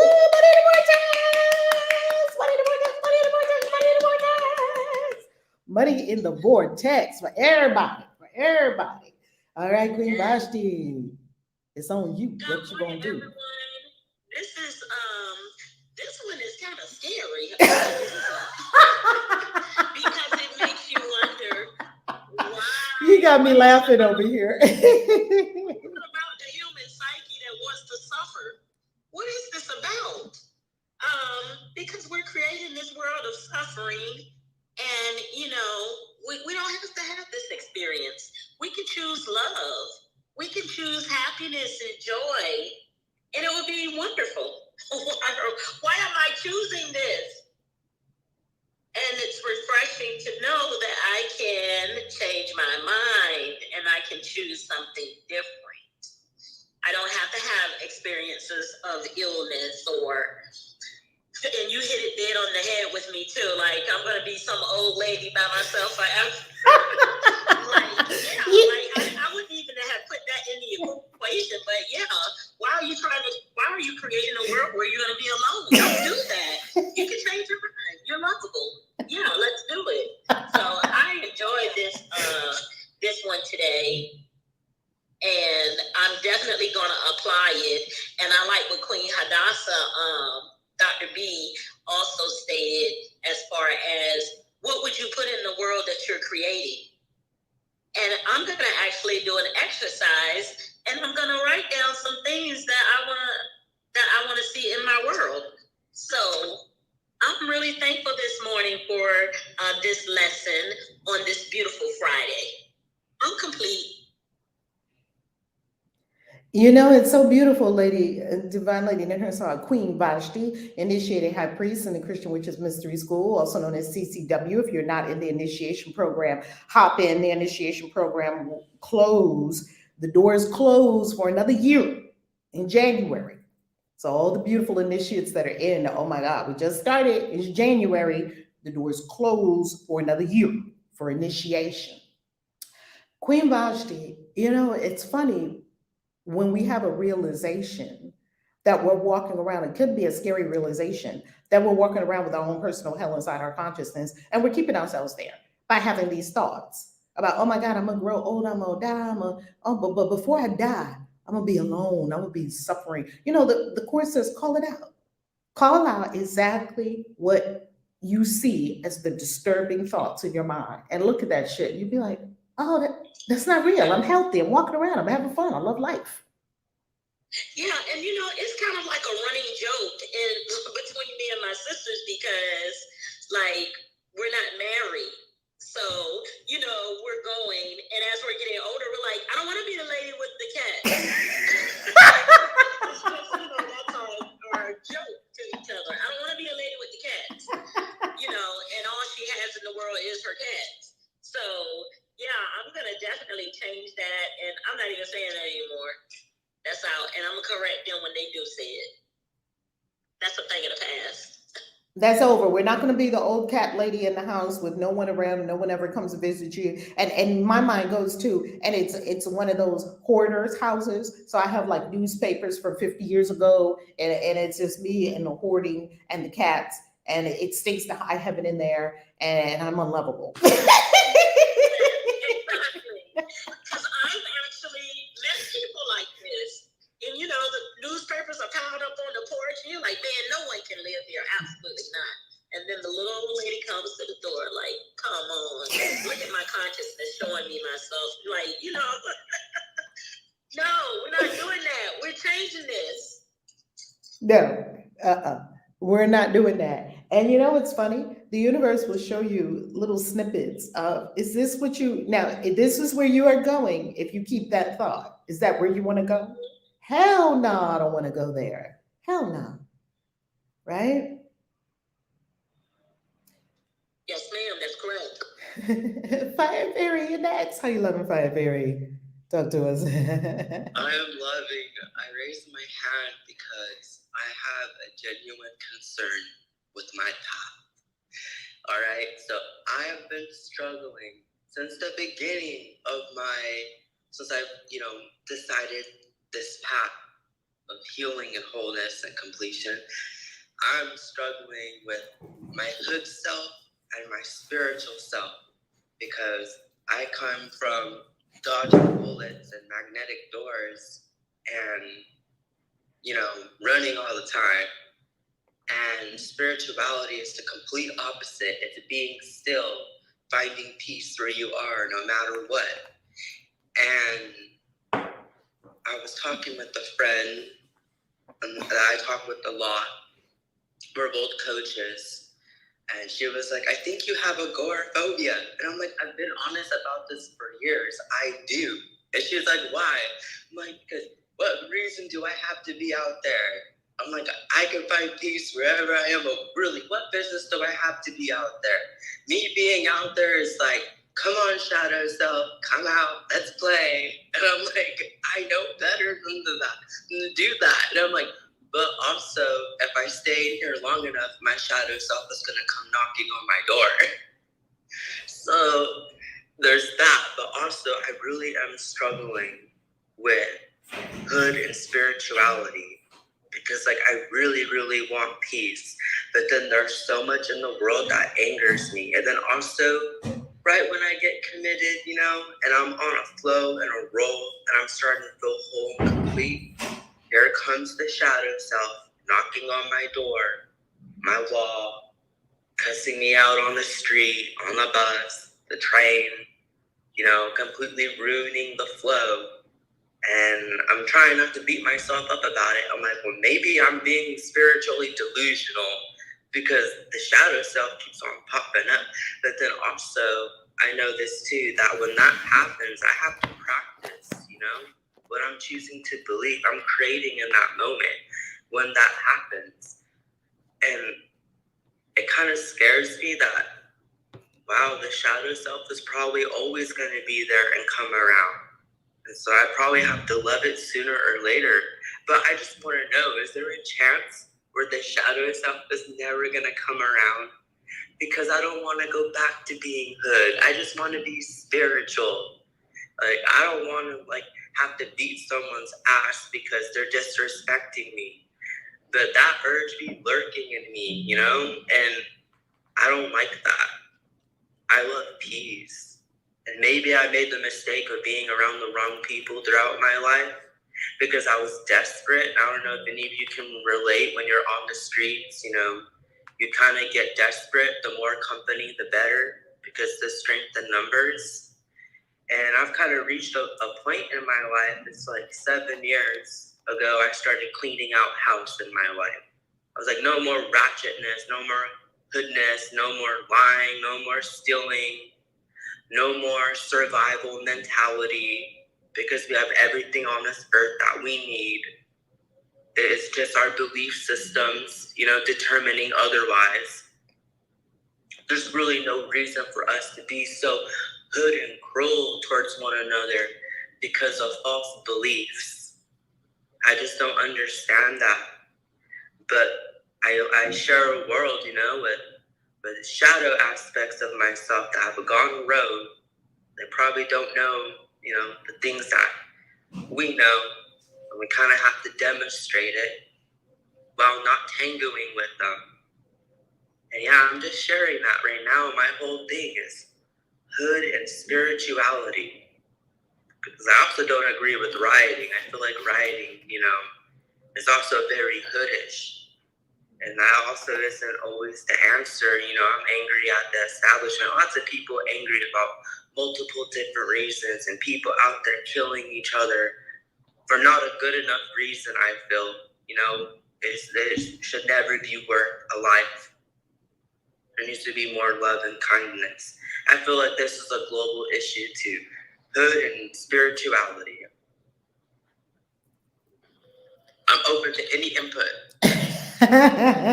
Fire Fairy, I love you. First of all, I love you. I love you. I appreciate you. For all these years, you just bring this light into this space. I love you. I got to show something. I looked for it as you were speaking, Fire Fairy, and I found it. So when you all get an opportunity to look on the YouTube channel, and if you're on the YouTube channel, subscribe to the YouTube channel and engage. Don't just subscribe and disappear. Subscribe, engage, show up, share, speak. Okay? It's a Fire Fairy. Woohoo! Money in the vortex. Circle of life. Money in the vortex. Money in the vortex. Woohoo! So on YouTube, I'm currently showing something. If you're in Clubhouse, watch this part of the video later on. Just make note of the timestamp and go to this timestamp in YouTube video and look at what I put on stage, on the screen. Here it is. And it says, "For with all the love and compassion I can muster, for haters and naysayers of Christian witches, fuck off." That was my post the other day on the Christian Witches Instagram and the Christian Witches YouTube channel. And under the Christian Witches Instagram, when I posted this, I said the exact words you said. I'm spiritual and I'm hood. Meaning I'm spiritual, I love, and fuck off. I don't see them as different. To me, it's one and the same because it's true. When you stand in your truth and you're honest and you're coming from a place of love, like I said, with all the love and compassion I can muster, for haters and naysayers, fuck off. I'm telling you, I'm spiritual and I'm hood. And I'm telling you, where spirit got you from, I saw it shared on my social media pages. I love it. You see, where spirit bought you from is an indicator of what you are to be activating in your life. I was in the hood for the first 28, 30 years of my life in New York City. I grew up in Harlem. Fire Fairy, you were in the hood for a reason. The reason that we have a problem with it, what is the shadow? While the ego is just ignorance, right? It's separation and making up shit that's not so. What is the shadow? The shadow is not evil. The shadow is what is repressed. We're not saying what we really want to say, and that's what I really want to say.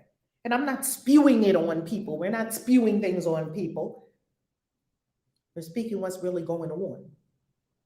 You see, the shadow is very, very, very fascinating because the shadow is just what we haven't dealt with, what we've repressed, what we don't want to look at, what we're trying to hide. We just don't want to deal with it. So we have a big box that we put it in. It's called the shadow, and it's behind us. I don't want to deal.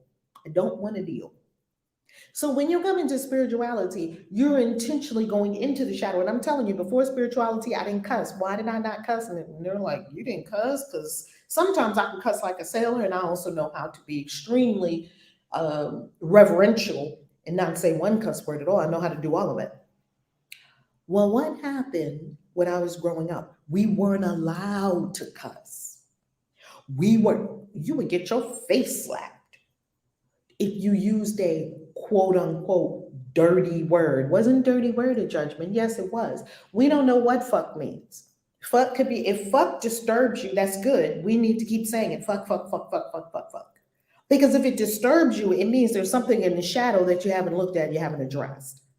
This is why when you watch shows on TV and movies, this is why they can create villains that really get to us. When you see the villain come on screen with the ominous music, dun dun dun, or you see the villain's lair, doesn't it go dark, dun dun dun. Every villain is the same way. What is the villain? The shit that's in your shadow. The villain is not the ego, because the ego is powerless. And the villain's not powerless. The villain has as much power as the hero. If you look at the myth and how the mythos plays out, the hero and the villain are one and the same. Look at Harry Potter and Lord Voldemort, one and the same. And what did Harry have to do? He had to go into the shadow, his real self, where the repressed memories and the repressed of his alter ego evil self killing his parents. That was all in his shadow. That was all in the shadow, stuff he hadn't dealt with. And that's us tangling with the shadow. There's no villains. That's how the villain can really get to us emotionally. Why? Because it's all the things in the shadow that we haven't looked at. We haven't looked at how ratchet I am and that I would kill some. I could slit somebody's throat, no problem. There's something in me that could slit somebody's throat, no problem. I met that bitch. She is hard ass. She is heartless. She has no compassion. I met that part of myself. I like her, actually. I kind of like her. I do like her. You know why I like this part of me? Because she don't take shit from nobody. Now, I'm sure you met this person in yourself. This person that be like, this person is so cold and heartless that this aspect of my consciousness could totally slit somebody's throat. I'm telling you, put my foot on their chest and eat a chicken wing while they bleed out. If you haven't met this evil self of yours, you're dangerous, because you're going to think it's us, because you haven't met your evil self. I promise you, you got an evil self. You've probably been more in conversation with the evil self sometimes than you've been in conversation with God. And this is how you disarm the evil self. The self that's like, bitch, don't know me. I will fucking get up and I would turn over this whole table. I'll go postal up in this joint. Y'all don't know me. If you don't know that part of yourself, that part of yourself is running you. And you're dangerous, because you will flip off on any one of us at any moment. We can't be around you because you're dangerous, because you didn't deal with your shadow. You don't know it's you. If you have not met your evilness, you don't know yourself. Go to lesson 1 in the mystery school. Get into initiation. Get into ascension. If you want to get into initiation, go to christianwitches.com, click on initiation. If you want to get into ascension, click valerielove.com, get into ascension. Number 1 lesson in the mystery school. You'll hear us talk about it over and over and over and over. Know thyself. If you didn't go into your shadow, you don't know yourself. And you're dangerous. Now, here's the best book ever for shadow work. I'm going to give you the best book ever for shadow work. Here is my evil self tried to pop up at work. I just walked out and never turned back. Right? Because see, the shadow is repressed. It's what we've repressed. We've repressed the desire to have sex with people. We've repressed sexual urges. We've repressed sexual urges maybe with people of the same sex.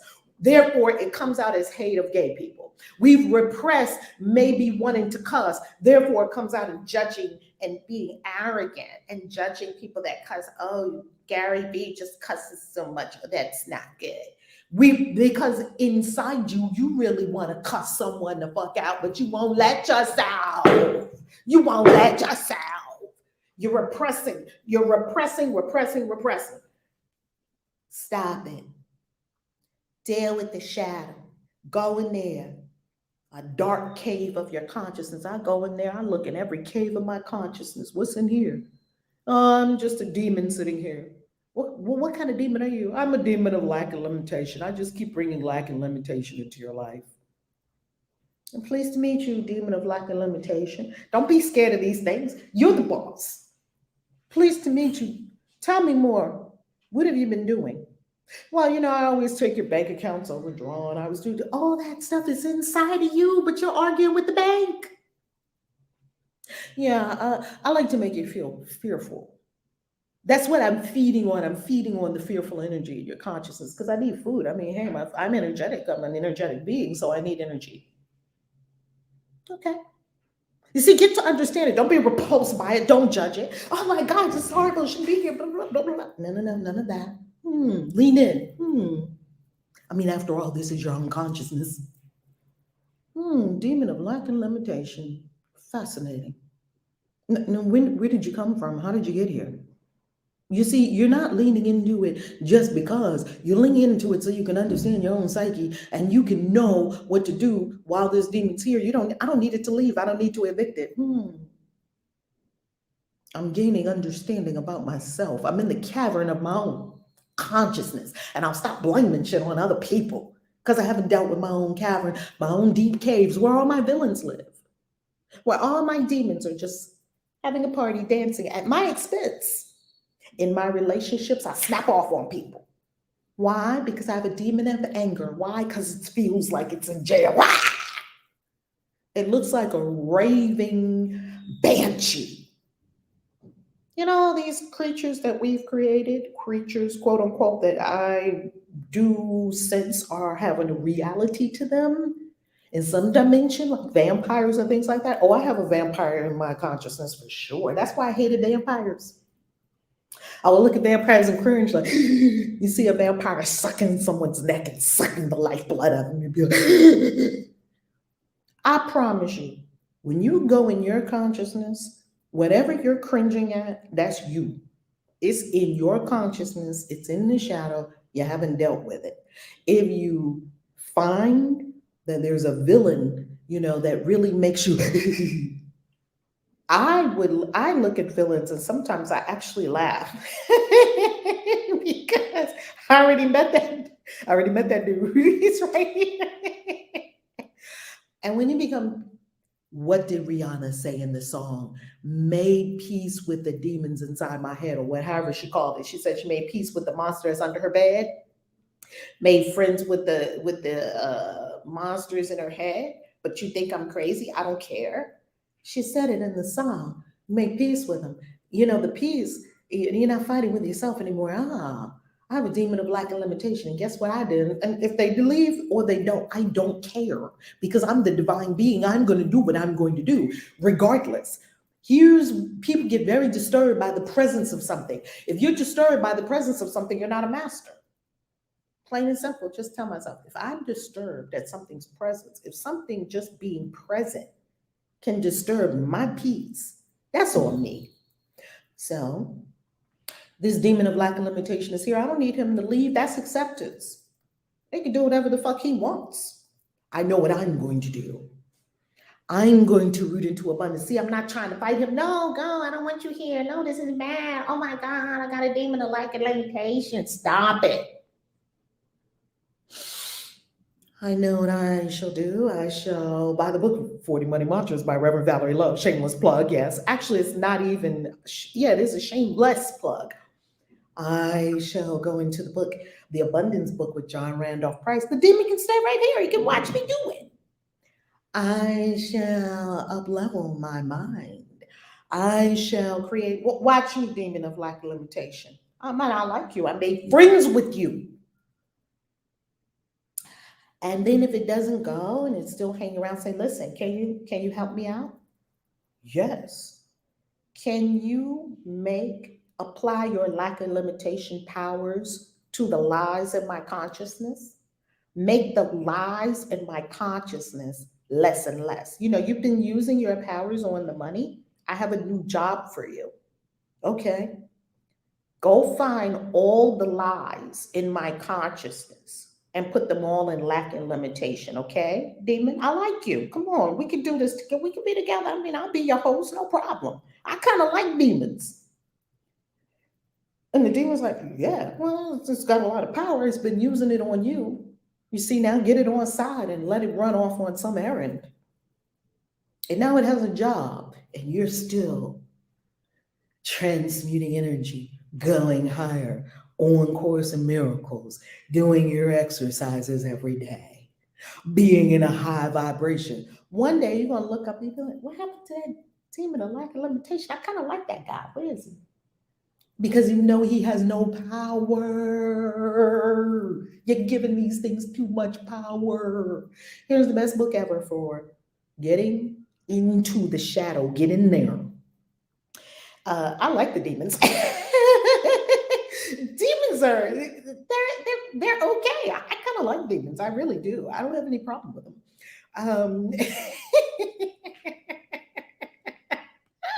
May resist the devil and he will flee from you. Yeah, eventually they'll flee because they need energy. Everything needs food. They need food. And what do demons feed on? Their food is energetic. Your fear, your terror is food for all these entities that are connected to you somehow, some way. Who knows how they got there? Here's the book. Existential Kink by Carolyn Elliott, PhD. Put it in the chat. I'm actually making peace with my demons. We be talking. Isn't it refreshing, Zaire? Isn't it refreshing? Zaire's chatting on YouTube. Isn't it refreshing? You're making peace with your demons and you're not afraid of them anymore. See, all this stuff is repressed in the shadow, and believe it or not, it's having an effect on your life. It's having creative effect on your life, and you're in suppression and you're in repression, and it's causing a big problem. Yet we don't want to do it because we don't want to believe that there's a part of my consciousness that's evil. I don't want to believe that there's a part of my consciousness that would kick somebody's ass. I don't want to believe that there's a perpetrator in my consciousness. No, I've always been the victim because being a victim is so virtuous. Because then I can blame all the things on somebody else who's a bad person. Whatever. It's a delusion. Love it. Is that helpful, Fire Fairy? I just went in there. I'm taking it as a sign, like totally, because that's what I'm all about. And it's funny, this conversation stemmed from an exercise I was doing because my friend called me. She was like, "What are you doing?" I'm like, "I'm doing an exercise." She's like, "What do you do?" "I'm watching the news." And she's like, "Why?" "Because I'm trying not to get upset. I'm watching my circus." And literally, I was in the middle of that exercise. I was like, I'm trying to understand my circus. I'm not going to get upset for this 20 minutes. And really, I was not getting upset. But then when she called me, that popped up. There's an imbalance between my spirituality and hood, past of the hood, and my thoughts. And that's why my shadow self keeps on popping up. The repression. It's my past. So yeah, and usually I dance with my demons, but I want more power, more responsibility, like what you were talking about last morning. You know, you only get more power through more responsibility. So I want more responsibility over these demons, the shadow aspect. I want to be more responsible for it. I love that, Fire Fairy. And sometimes we judge hood as bad. I did. And sometimes we judge being ghetto fabulous as bad. I have a ghetto fabulous bitch in me, and I like her, and I'm gonna keep her. And I do have a very ghetto spirit guide. Y'all have heard from him many times. His name is Melvin. He's right over here. He is super ghetto. He is super hood. He will cuss you out, no problem. And then you come to Jesus. See, it's different ways to get people to Jesus. I'm not telling you to go cuss people out to get them to Jesus. That's not what I'm saying. I'm saying that this spirit guide, he's ghetto fabulous, and that's what got me to stop judging ghetto or hood as something bad. Use that shit. Use it. Yes, and you know what? I had that association with it, that it's bad. Because I experienced some prejudiceness. Because deep down I thought that it was bad, you know, since the very beginning. I was like ashamed, I guess. And yeah, everything you're saying is correct. And just admitting to it, taking responsibility for it. Hell yeah. Hell yeah. And not fighting with yourself, and not making yourself wrong, and not suffering. We don't need it. We don't need any of that. I love that. And we're going to stop judging the hood, and we're going to stop judging where we came from. And maybe we came from quote unquote meager beginnings. Or maybe we were little until we got big. No one was little. Everyone was great. We made it all up. It's a great illusion. Let's let it go. Lake Princess, you're up next. God morning. God morning. God morning. So God I morning. wanted to talk about. Okay, I wanted to talk about what this lesson today reminded me of. It reminded me of a concept that God is harmonious, not chaotic. So He wouldn't create a meaningless or chaotic or destructive world. That's one of the concepts I've learned in the power of your subconscious mind. I'm still reading it, but I need to finish it to completion, which I haven't done since I started it. There's a lot of things that I'm still scared of. Like, I have a big fear of tsunamis for some reason, even though where I live, it most likely wouldn't happen. I live right by the beach, by Miami, like down the street. So, like a 20-minute drive. So that's very frightening for me one day. Like I have no control over escaping. That was like my big fear as a teenager when I learned more about tsunamis. Abuse cycles are very big for me too.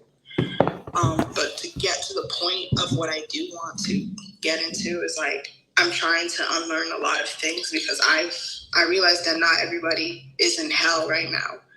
I used to hear this saying that this is a prison planet and Satan is the god of this world. So I believe that the only way I think you're absolutely right about that, that more and more evidence has come forth, even in the holy books, that the Prince of Darkness rules this world. People think God rules this world. There is a question about that this unreality that we're looking at, who really is the ruler and creator of this unreality we're looking at? Right. So it's, like, I believe the only way to leave this earth is to actually ascend and heighten your vibration and stuff. Like, I faced a lot of challenges every time I would try to heighten my vibration or try to be more independent thinking or spiritual. Like, I would get gaslit, like, by, medical community, people in my workplace, even if they don't know me that well. It's just, everything just seems so consistent, like these non-playable characters in my life that are just so inconsistent every day. Each replay of like this video game, like the rules change. So it's kind of like, what is this? Is it a question? It's kind of a rhetorical. I'm not, it's just like, it just seems, it's just some observation I've made. And it wasn't a direct question, to be honest. Mm-hmm. The observation is? Like, it's just like every time you go by the rule book changes. But that's because we're going by, that is absolutely accurate. That's because we're going by an unreality. Yesterday I read the first part of the course. I'm reading the text as well as we go through this. And there's something in the text that was very profound. It talks about that this is not real. I'll give the short version of it. It says nothing real can be threatened and nothing unreal exists. Herein lies the peace of God. This is not real. We are removing our belief that this third dimension is real. We're removing our beliefs from that. So you're right. It keeps changing because it's not real. And that is how we can tell what is real and what is not real, and not put our faith in what is unreal. What is real cannot change. Love cannot change. It can't leave. It can't go. It can't be here one day and gone the other. That is law. Now down here in the third dimension, there's rules of the game and they change. Sometimes they change every day. Sometimes they change from person to person. They change. Everything is changing. That's how we know this is not real. So what is have you been engaging the exercises every day, like Princess? Have they been helpful? I try to. It's hard to keep my eyes closed because it's hard to remember the entire lesson. What if you told yourself it was easy? Then I'd find more reasons to make it hard subconsciously. What if you told yourself it's easy? What if you told yourself the truth? If you want to, only if you want to. I do want to. It's just like if you do want to, there's no it's just. And it's okay if you don't want to, or if you're not ready to. I want to. There's no it's just. Right? So you're gonna do it or you're not gonna do it. Either way is okay. Okay. I'm going to do my part. But you're going to do it or you're not going to do it, because I didn't hear a commitment in that. You're going to do it or you're not going to do it. Either way is okay. You don't have to do it. I'm going to do it. I'm going to work harder to memorize. No working hard. Remember, the course keeps telling us to relax. If you're working hard, that's not it. You know, the course, right, says to relax. No, I totally get it. It's just sometimes Pause, beloved. I'm just pausing I'm sorry. No, don't be sorry at all. You did nothing wrong. We're just interrupting our patterns of thinking that we always have. That's all we're doing. We're just doing a pattern interrupt. Because I always go that way. I always go that way. I always go that way. I just have to interrupt my pattern and not do that. You know, it's a choice that's made in the now, right? And this is for all of us. It's not just for like Princess family. This is for all of us. We simply get to do a pattern interrupt. So I'm not interrupting your speaking and your sharing, like Princess. I'm interrupting the pattern because it's a pattern. We just go into, you see, it's automatic. We go into certain patterns and we just interrupt the pattern because that's just the mind, right? Isn't the mind just trying to tell you that it's hard? Isn't it the mind that's telling you it's hard? It's not hard to do 3 minutes, right, in a day. That's very true. Like, I've also wanted to learn the Shrimp principle by the Pillai Center, but I told myself I wasn't ready, and I knew in my heart I wasn't ready. But I did learn the first lesson, and there's a lot of things. I'm guilty of multitasking. I'm in school. I'm working part-time. All this stuff. No guilty. You're never guilty. You're holy. And you're doing something different. You're making a new choice, right? Never guilt yourself, right? You're not guilty. Yeah. I'm learning something new. I'm changing my languaging and my wording. My words are energetic darts and arrows I'm sending out into the universe. So I am being more mindful with my words. I'm not making things hard for myself. Yes, because I love myself so much that I wouldn't make things hard for myself. Yes, and you're doing it. So my question is, for a person like us, I'm like Princess too, my mind thinks a lot, right? As you shared. And sometimes it's challenging. Never make it hard for yourself. It's challenging, never hard. Hardness and struggle are optional. Leave them out. Struggling, suffering, and hard. Let them go. Nothing's hard. Challenging, yes. Oh, this is a challenge. What does a challenge mean? A challenge means I'm growing. This is weight training. I'm getting bigger muscles. It's a challenge. Okay, I'm taking on the challenge. What is the challenge? My own self, my own mind. In the challenge, I have a team. That's my whole spiritual community. In the challenge, I have tools, I have weapons, right? I can use. And so my question is, Lake Princess, do you do the exercises every day? And this is for all of us. I do my best to do the exercises every day, 3 times a day, or 4 times a day, or 5 times a day, whatever the course calls for. I do my best to do the exercises every day. It's 3 minutes, or 4 minutes, or 5 minutes. And it's 1 minute each, or it can be 30 seconds if it's hard. Anyone can do 30 seconds. I don't care how busy any of our minds are. We can do 30 seconds of looking around. If we can't do 30 seconds, how are we going to manifest when Abraham hits Esther, who is the beautiful channel for them? When Abraham tells us, the entity Abraham tells us is that you need 16 seconds, and then you need, I think it's 30 seconds or 60 seconds, 16 seconds. If you can't focus for 16 seconds, how are you bringing what you desire to manifestation? If you cannot focus for 16 seconds on a brand new car, or a brand new love experience, or a brand new fill in the blank, you'll never be able to manifest the life you desire, because we can't even focus our mind for 16 seconds. That is a problem. So therefore, I don't want to say a problem, it's an opportunity. It's an opportunity.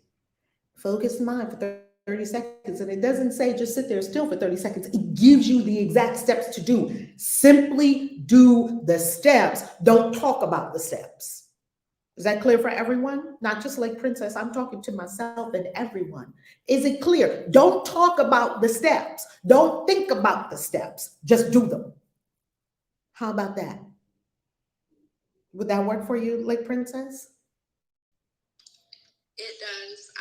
It does. I'm trying not to go back to that pattern of making excuses. No trying. Simply do it. It's very simple. See, I want to say something else, like Princess. The ego is complicated, complex, loves to play tricks and games to get us caught in a web.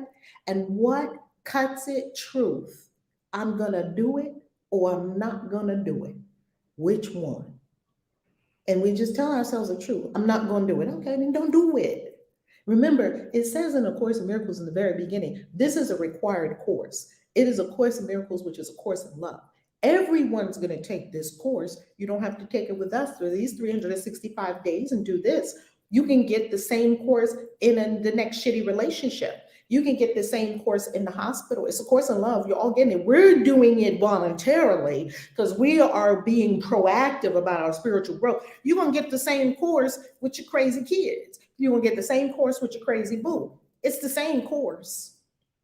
It's a required course. You're going to get it. This is a required curriculum in love, which is miracles. You're going to get it. It don't matter how long you kick and scream. My girlfriend, my good friend, my sister from another, Mr. Dr. G. Lee, master teacher, said you can't do it wrong. You can only do it long. Put it in the chat. You can't do it wrong. You can only do it long. Take as long as you like. Another 10 lifetimes. Take as long as you like. You see, because we will be susceptible to the mind games as long as we tolerate them and allow them. Why would we tolerate and allow mind games? Because we're not ready to be great yet. And that's okay too. I'm not ready to be great yet. I still want to play games with myself. That's okay. No judgment. The universe it keeps playing with you. It keeps playing with you. You got to stop playing with you. You got to tell yourself the truth. This is all of us. Either I'm doing it or I'm not doing it. I'm thinking about doing it, or I'm trying to do it, or my mind is making it so hard, or I don't know. Cut it. Cut the BS. Cut it. Cut it. Either I'm doing it or I'm not doing it. Make a choice. If you're not doing it, go be ratchet for another 5-10 years. You need that. You're not ready yet. Go be ratchet, cuss people out, drink all alcohol you can drink yourself into oblivion.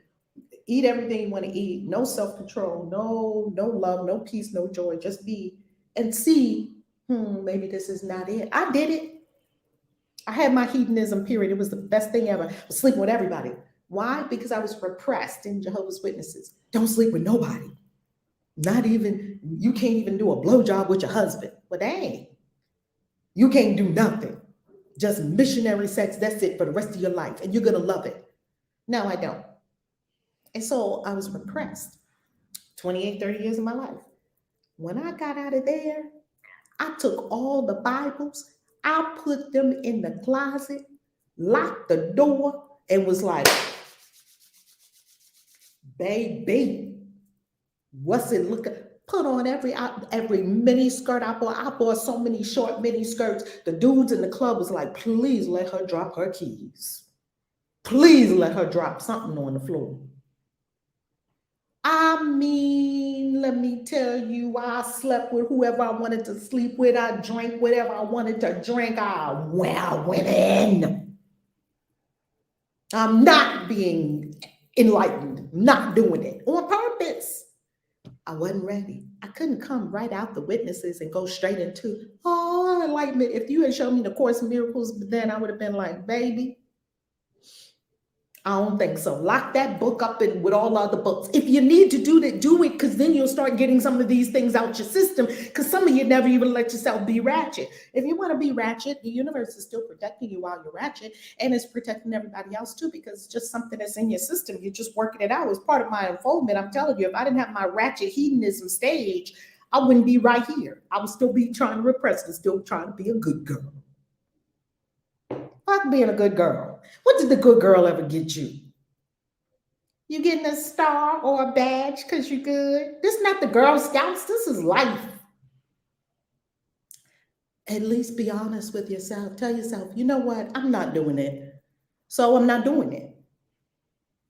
And do that. Not do it. Or I'm doing it. And my mind, whatever you want to do, I'm doing it. I don't yet hear that from you, Lake Princess. So all it means for me as a coach and a transformation agent working with people and loving people, I love that you shared. It means you may not yet be ready to do it.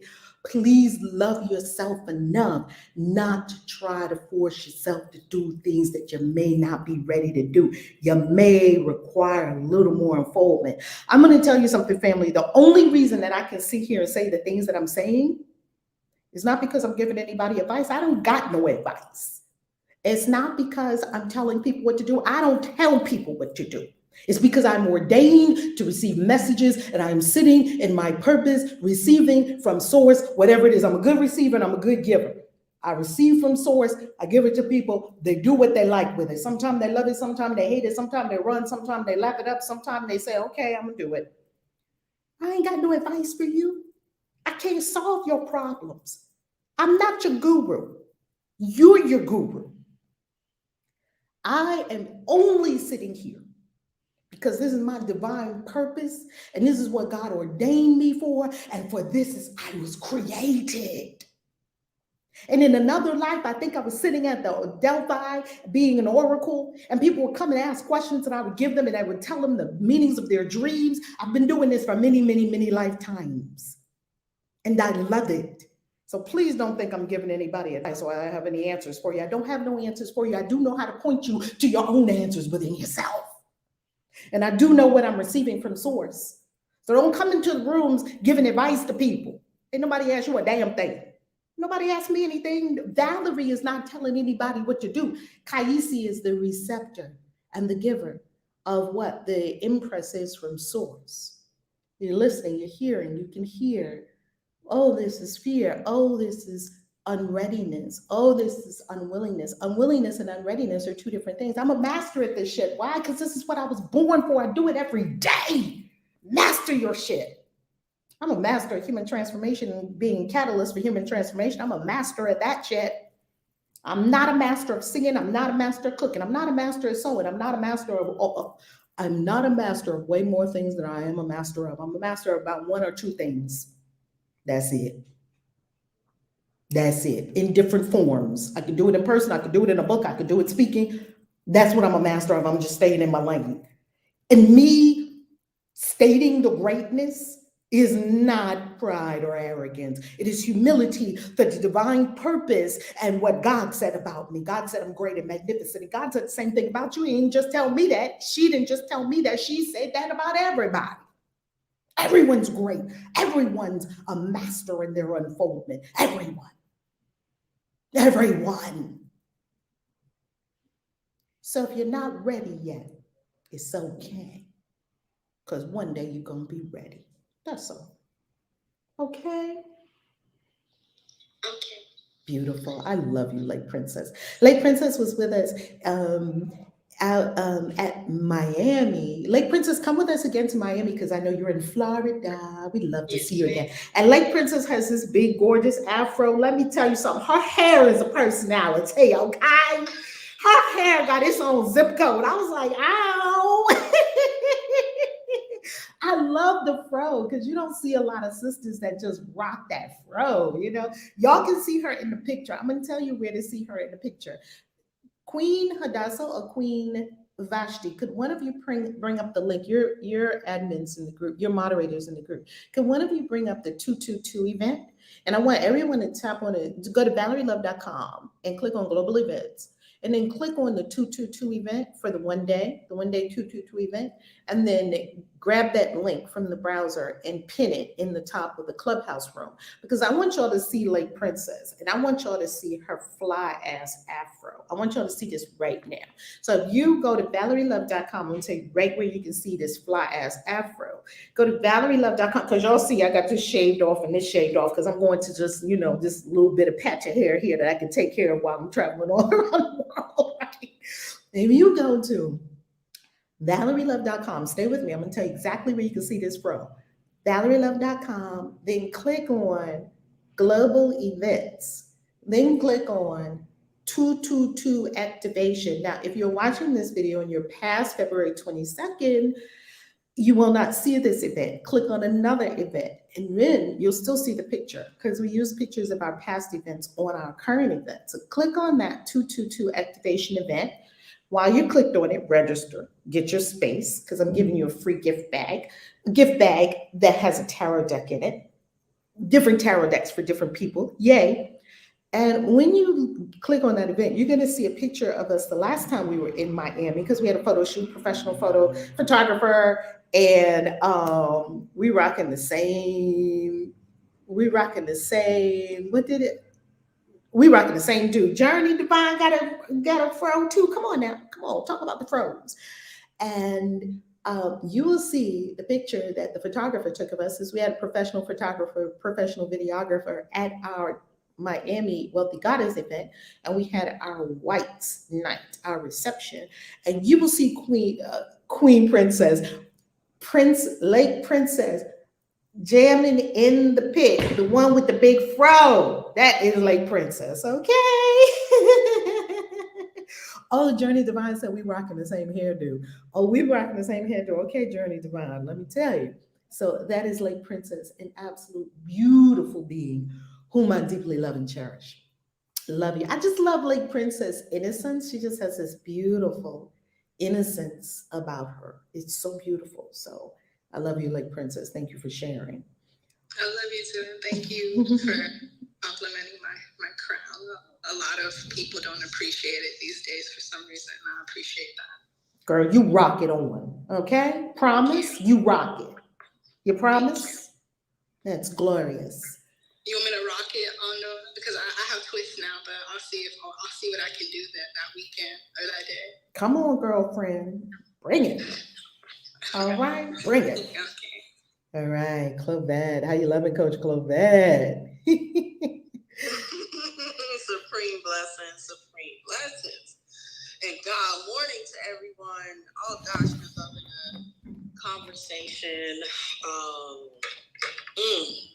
God did not create a meaningless world.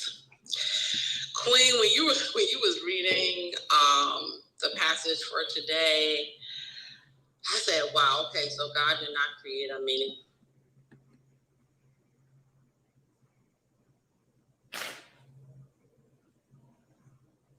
Clovette, your voice went out. If you're speaking, we don't hear you.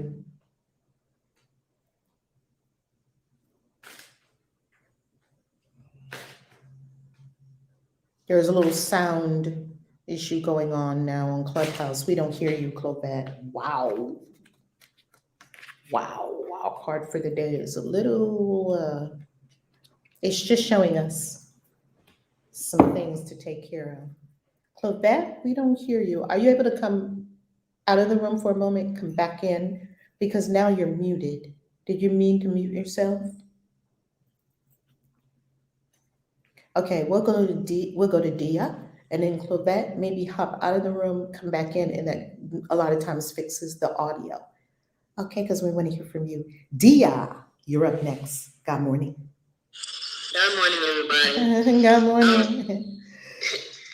I was just wanting to give my take on something that was said earlier.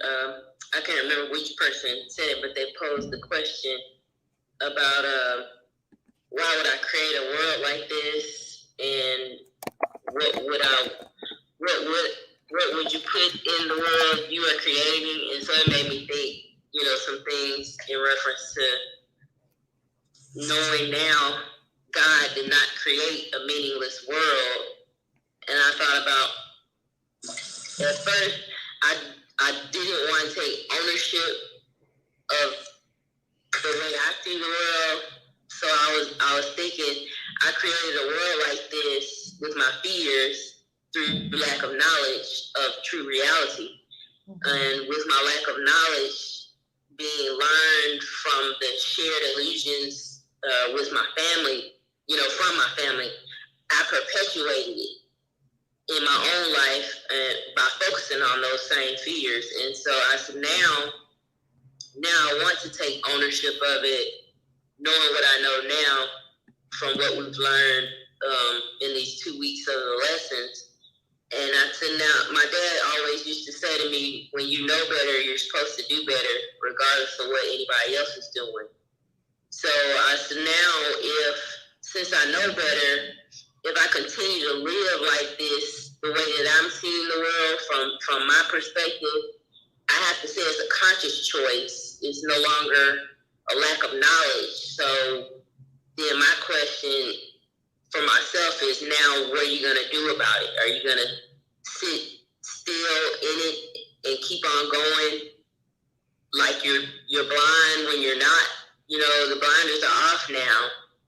Where do you go from here? So now I'm looking forward to what's my next step from day to day. If I'm still sitting, like you were saying earlier about sitting in lack and limitation, if I'm still sitting in that this time next week, then I know I can't blame my past. I can't blame anything or even myself from the past. I gotta say, okay, now you're just blindly walking and choosing not to do anything. And now you've been empowered with knowledge, and now it's your responsibility to, like the saying goes, be the change you wish to see in the world. So those are my thoughts for today, and I'm complete. Dia, I love that, because Queen Hadassah said, well, if I'm creating the world, would I create a world with sexism? Would I create a world with fears and child pedophilia? And would I create a world of, I wouldn't create any of these things in my world if I was creating a world. I wouldn't. So then that means that we get to not create that world. And not creating that kind of world begins in mind. Clovette, are you good on your sound yet? Talk to us. Are you able to unmute? Let me refresh. PTR, pull to refresh on Clubhouse. And okay, I don't think Clovette is able to speak. Clovette, you might want to come out and come back in. Okay, perhaps that could work. Let's go to Rosa. Rosa, we have our card for the day. So Rosa is like me. We could talk for 20 hours. So Rosa, you got a minute to wrap us up. Now I found someone in my life that talks more than both of us. Please shut up so I can listen. God bless him, because, well, I can go. Say, Rosa, are you listening? Just because I ain't answering doesn't mean I don't read you. Sometimes I just listen. So I'm in the listening mode. I am grateful for you. Let me say that first off. I love you guys so much. You will never, ever know how much I appreciate you. Lesson 14. I love this lesson as I love all the lessons. So I'm not going to say I have any one particular, but one of the things that I love about it is that God cannot create what we see. We see what we created. That his world and my world is perfect. It's not hard. It's not difficult. It's not anything. I name it what I want to name it. And if I name it as being hard, this lesson is so hard to understand, guess what's going to show up? Thoughts in mind producing comment. So when this lesson, God did not create a meaningless world. No. How can God create something that doesn't mean anything? He gave us this to teach us a lesson in how to walk like him, how to talk like him, how to become more like him. And if we close our mind and we think that, I just don't understand, because when I first started, I actually used to say, I don't understand that. How can nothing mean anything when doctors and hospitals and I'm learning this stuff? But the reality is, as I wake up in the morning, teach me, God. Show me what I must learn. Show me what to do next. And that's the way I think of the world. We do not see the perfect, harmonious love God has created in us because we are always looking outside of us. I remember this story, Val. You might remember it too, and other people that were there, where God is walking with his main crew. His BFF, his the different angels, Michael, and I can go, but we ain't got that much time. It's careful for me to come to mind, but he was walking around heaven saying, I have the meaning of God in the world. Where can I hide it? Or where can I put it so man can use it? And so each person gave a place. One said, let's put it in the stars, in the sky. God said, man is intelligent. They're going to find a way to get there. What about in the deep blue ocean? God said, no, they're going to create something to get there. What about the mountaintops? All the things that they had said God could put it so that man could find. And then one said, you know what, God? Let's put it inside of man so that he must go within his quiet place and grow. And guess what? That's what happens. We are so motivated and give so many adjectives to what we see outside. I don't like that. That's too hard. I don't want to do that. I can't afford that. No, baby. There is nothing that God has given me that I cannot find with the perfect wording, thinking, and openness to get it. I got to be willing to do the work in order to change. And then I have to do the work in order to change. But everything I seek is inside of me. Everything I seek is already in the world, but they have to gel. Those concepts have to come into play inside of me in order to see that which God has already given me. And everything God has given me is for my good and my growth and getting to know him better and allowing, and it could be him, she, I'm just using that because that's the English language. Allowing the Spirit of God to not only motivate me to do much, but teach me how to do much, how to show up the way God would show up without all the angst and anxieties of the human side. So everything I want is already inside of me. Everything I want, I just have to line up so that it can manifest in my reality. So no, God did not create a meaningless word. And I am constantly being corrected by people who know me and listen to me and say instantly, Rosa, you don't want to say it's hard. Rosa, you don't want to say, I can't do that, or instead of saying, it is here, I might say, I will do. No, I am doing. I am right now. I am God who is all powerful. I am God who sees all goodness and love and gives it and shares it in a loving fashion. And then I sit back and wait and let me show it and correct it when it doesn't show up the way it is. Being responsible for the things I say, think, and be. So I just take it one day at a time. Just do exactly what it says. Don't concentrate on it. Do it as if it's breathing. God did not create a meaningless world. That's all I gotta say. Mm-hmm. I ain't gotta put nothing else to that. God did not create a meaningless world. That means everything that comes is for my own good. So I am complete. For the first time, I really have no question. I'm in gratitude. Rosa, that's beautiful. Oh, that is beautiful. On YouTube, I'll share with you the comments they're saying about hearing your beautiful voice on YouTube and Facebook. YouTube says, I already love Mama Rosa. That's Journey Divine. Journey Divine says, I feel her in my soul. Dario says her voice is powerful. God bumps. So thank you, Mama Rosa. They call you Mama Rosa. Thank you, Mama Rosa. Rosa J. Hodge, for bringing the truth this morning. God did not create a meaningless world.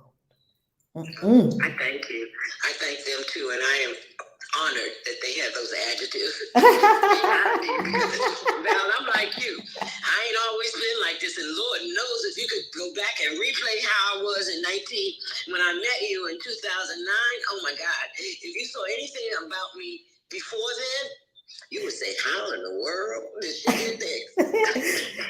Only God, right? Only source. Only God. Oh my goodness. Only source. It's beautiful. It's beautiful. Journey Divine said, I immediately labeled her that. She speaks to my old soul. That's Mama Rosa. She was out by the rock when we were on the plantation and they would bring us out. I always used to tell the Boost community when they would be like, oh man, 5 o'clock in the morning, we getting up for the circle in the morning at 6 a.m. What time we getting up, Rev? What time we having the circle in the morning at the retreat, right? It'd be like 25 of us in the house, all ready for our Boost retreat for the weekend. It's Saturday morning and we don't woke up every morning early. 6 o'clock, we having our circle at 6 o'clock. Oh, Rev. Okay, 7. We having our circle in the morning at 7 a.m. And we all asleep. We staying up to 2, 3 o'clock in the morning. It's a big, huge sleepover, right? We wake up early in the morning. Get up, wake up. And I used to tell them, I said, one day we were at JT's house. I don't remember if you remember this Boost retreat. We were at JT's house and we had our robes because it used to be called Boost in Your Bathrobe. And it was the understanding that as soon as you wake up, before you even brush your teeth, you roll in the God, you roll in the source. You just put on your bathrobe, right? You could come naked, but that would cause a stir in the circle. So, bring your bathrobe. So it was called Boost in Your Bathrobe, and we had it at 6 a.m. for years, every morning, Monday through Friday at 6 a.m. Well, it first was on a conference call. This was before any social media. First it was on a conference call, and then it was on Blog Talk Radio. And if you go on Blog Talk Radio and you search it, you will still hear. We were on Blog Talk Radio for another maybe 2 to 3 years. You will hear the show on Blog Talk Radio, still there, tons of episodes. Well, anyway, one day I got up in the morning and I had my scarf on my head and I had my robe on, and we were in the circle, and we were going in, on our spiritual journey and everything. And Tracy Spivey White, she was sitting to my right. She looked at me, she said, Rev, you look just like Harriet Tubman with that scarf on your head. And I was cracking up because I was like, I am Harriet Tubman, because we got to free the slaves, mental slaves, right? And I had an epiphany. I realized that when I was on the plantation, in some lifetime, I was on a plantation, and at like 2, 3 o'clock in the morning, I was going and rustling the slaves and saying, come on, we have to pray. Let's go out to the rock and pray. There was a rock where they would go at 3 o'clock in the morning before 4 o'clock in the morning, because they used to work from can't see in the morning to can't see at night. So 2, 3 o'clock in the morning, they would go. 3 a.m. is the witching hour, the start of the witching hour. We talk about it in the mystery school. That's lesson 2. Lesson 2 is the witching hour. And we would go out to the rock and we would pray. And we would do our offerings that we knew from Africa. And it would prevent us from being completely extinguished. And even worse, our spirit died in the middle passage. Our spirit didn't die because the Orisha kept us alive. Our spirit didn't die. It got stronger. You know, Val, the thing is that I think most people don't realize that the people that got here, my ancestors, your ancestors, were the strongest of the strong that left Africa. We are the strongest people to have survived in great numbers, which scares the authorities. We are a strong group of people. And no matter what color you think you are God's color, whatever that is. And that makes you stronger than the average person who does not know yet, has not received that, does not understand that, and not willing to go into it. But I remember, Val, we've had some earlier meetings with you and your experiences. I remember one time we did one at 5 o'clock. Luckily, you remember we did 4 a.m. It was the Psalm a day for 150 days straight. We were at 4:44 a.m. And some people on the Pacific time, it was 4:44 a.m. Eastern time. Our Pacific folks said, "I'm not going to bed. I'm just going to stay up till 1:44 a.m. in the morning because I don't even need to go to bed." You don't need to go to bed. You need to get your life. Right. 4:44 a.m. and we didn't have the weekends off. It was 150 days straight. It was called Psalm a day, 1 Psalm a day, and then we go in. We could be on there sometime for 2-3 hours, just like we are here. We would just go in. That's what I love about what you do. I love the fact that there's always interaction with your group. I love that. I don't know how you do it. I have no idea, but I love that. And you inspired me to start the I Am Affirmations on conference call because I was one of those people that rose at 4 o'clock in the morning.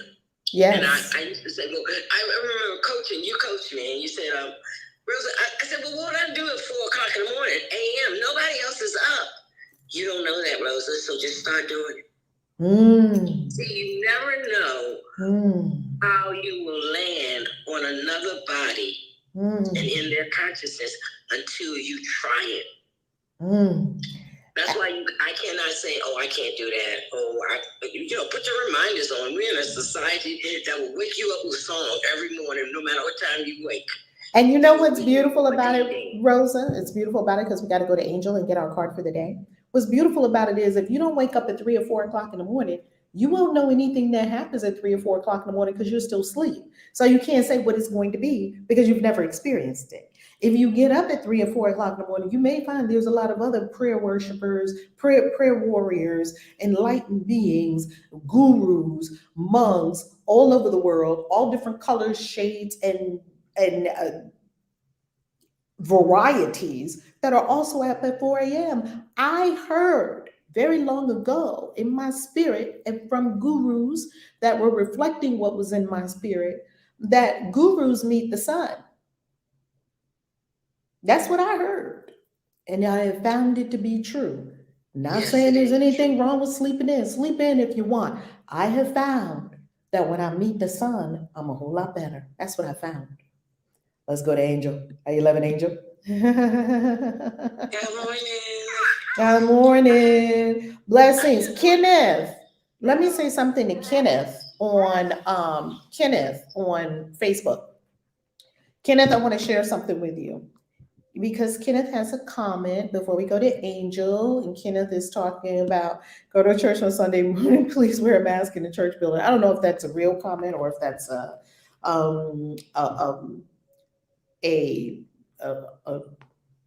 comment of other than real. Here's what I will offer you, Kenneth, and for everyone, because the comment came up, so let's address it. For everyone, I want you to go to lesson 50 in the course, acim.org. Go to lesson 50. I am sustained by the love of God. I want you to read that message in its entirety. It's on Facebook, so I don't know if it's a real comment or not a real comment. Yet it's before us, so let's address it because it's coming up. It's coming up. It's bringing something up that's in our consciousness. Read I Am Sustained by the Love of God, lesson 50. Give specific attention, meditative and reflective attention to paragraph 1. Read it at least 7 times. I'm going to offer that to everyone. We are in church right now. I know that's right. I ain't a morning person. I'm a night crawler working on that. You know, Journey Divine is very fascinating that you say that too, is because I also used to be a night crawler. I used to be up at night because the kids went to bed and so forth. And then I used to call it ghosting. I would just be going all around the house. You know, before the ghosting or disappearing, I called it ghosting because I would just be around the house doing things. It was so quiet. It was so serene. And what I realize is between 10 p.m. and 2 a.m. are your peak melatonin creating hours. So you're creating melatonin. And what is melatonin doing? Melatonin is helping us sleep. Melatonin is a powerful hormone in the body. And in addition to that, enough melatonin, when it builds up, because we have a lot of darkness, that's why I sleep in a lot of deep darkness.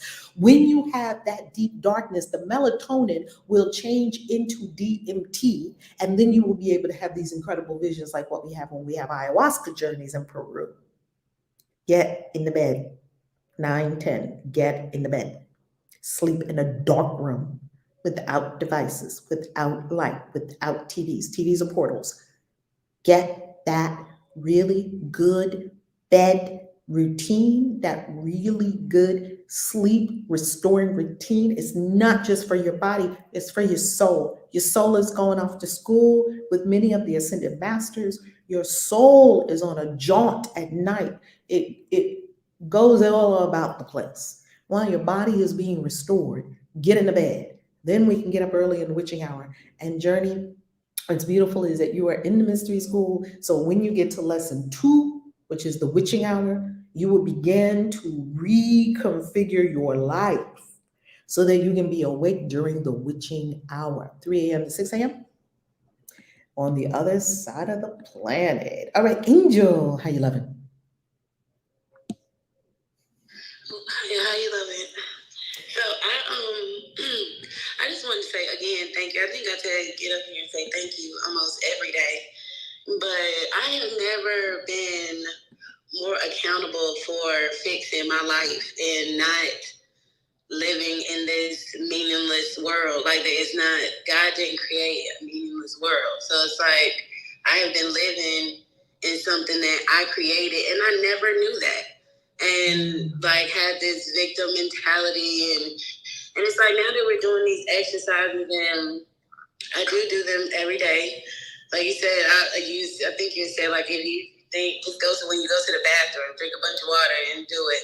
Like, that is like the time I have at least 5 minutes to myself. So I've been doing the exercises, and I'm working through all of this stuff, but it's just like, damn, it's just years. Like, for the last 33, I'm 35, and I left the church for the last time about 3 years ago, and started this path. But it's like and then I didn't even know that all of this until now. So I guess like the last 35 years I've been living like this, and it's and I find myself overwhelmed because it's like now that I realize that it's something that I have to fix, that only I can fix and only I can change, and that I'm the one that has to, I have to do this, I find myself overwhelmed because it's a lot that has to be erased. And just for a normal thinker, 35 years worth of shit is a lot of thinking. But then I'm an overthinker, and I overanalyzing the shit. And it's just 35 years of erasing all of that. I find very overwhelming. And then I feel like I have so much more responsibility because I am a mother, and a mother of so many little people. Like, legit 7 other humans right now depend on me. Like 7 other beings. Okay, right pause now for a moment, pause for a moment. Beautiful, beautiful Angel. Is that true? 7 other beings depend on me? Or do 7 beings, do 8 beings depend on God, on Source? Who's responsible for all 8 of y'all? Source. Yes, Source put us all here. Source is responsible. I'm not responsible for Jack. I'm not even responsible for my own self. Right? In other words, when we say I'm not responsible for my own self, hear me clearly. Let's give a mastery point to this. Yes, I must take full responsibility for myself. Understand that I did not create myself, so I don't know how to take care of myself. I'm responsible for what I know. Okay? We must be very clear on this. It's not my job to sustain my life. That's not my job. I can't make oxygen. I can't. My lungs are doing it and they're taking their direction from Source. I can't tell my food how to digest. I can't tell an avocado how to become a brain. I don't even know how to do that. And that's what happened yesterday. I ate an avocado. It became cells in my brain and other places. I don't even know how that shit works. I'm not running the universe. I'm not supposed to do all that. We just put so much on ourselves. All we must be responsible for is the 6 inches between our ears. Be responsible for your mind. You're not responsible for taking care of yourself and making food. Right now, people are planting food that I'm going to eat next harvest. I don't even know where they are. God bless them. Right now, somebody's chasing the chicken and getting some eggs that they're going to put in a cake that I'm going to eat this afternoon. I don't know where they are. I mean, we're thinking too much. We're doing too much. You're not in charge of the universe. You're not in charge of your kids. You're not even in charge of yourself. And I can prove that you're not in charge of yourself because have you mastered yourself yet? I haven't. So clearly, you're not even in charge of your own self. So to make yourself responsible for you and 7 other people, may I offer another way to look at it? Please, please, please. Yes, indeed. Because I got 3 kids too and 3 grandkids. Because I think, oh, I'm supposed to do this, I'm supposed to do that. No, I'm not. Everybody's God. We start with that. Everybody's God. Now, what are you getting from God? One of your kids could be an older soul than you. One of my kids, I think, is an older soul than me. I kind of think Corey is an older soul than me. They could be telling you what to do. These are souls. These souls came here knowing what they're supposed to do, knowing they're already direct connect, hooked up to Source. These souls already know. But we think, oh, I got to take care of them. Oh my God, where am I get the food for them? When it ought to be, Source, where's the food for us? To the left. Oh, to the left. Oh, here's the food. Source, where is it? I'm not saying that you're not going to work. Please don't think that, spirit, family. What I'm saying is first you go to Source and the Source tells you the work to do. Then you do the work and you get the result. It's not going to fall. There's no manna falling on us from heaven. That was a metaphor. Blessings rain down on us every day. Take out of your mind, you have to figure out what to do for everybody, including your kids and your grandkids, including yourself. Yes, I must be responsible for my mind. Yes, I must be responsible for my thoughts. Yes, I must choose to align with the divine. Yes, I must act. Yes, I must do all this. And I must do all this from a consciousness of knowing Source got me. It's called faith. And what we think faith is believing and remembering everything they taught us in church. Oh, this happened and this happened. And you can get in a whale swallowed a man. Yes. Really? Yes.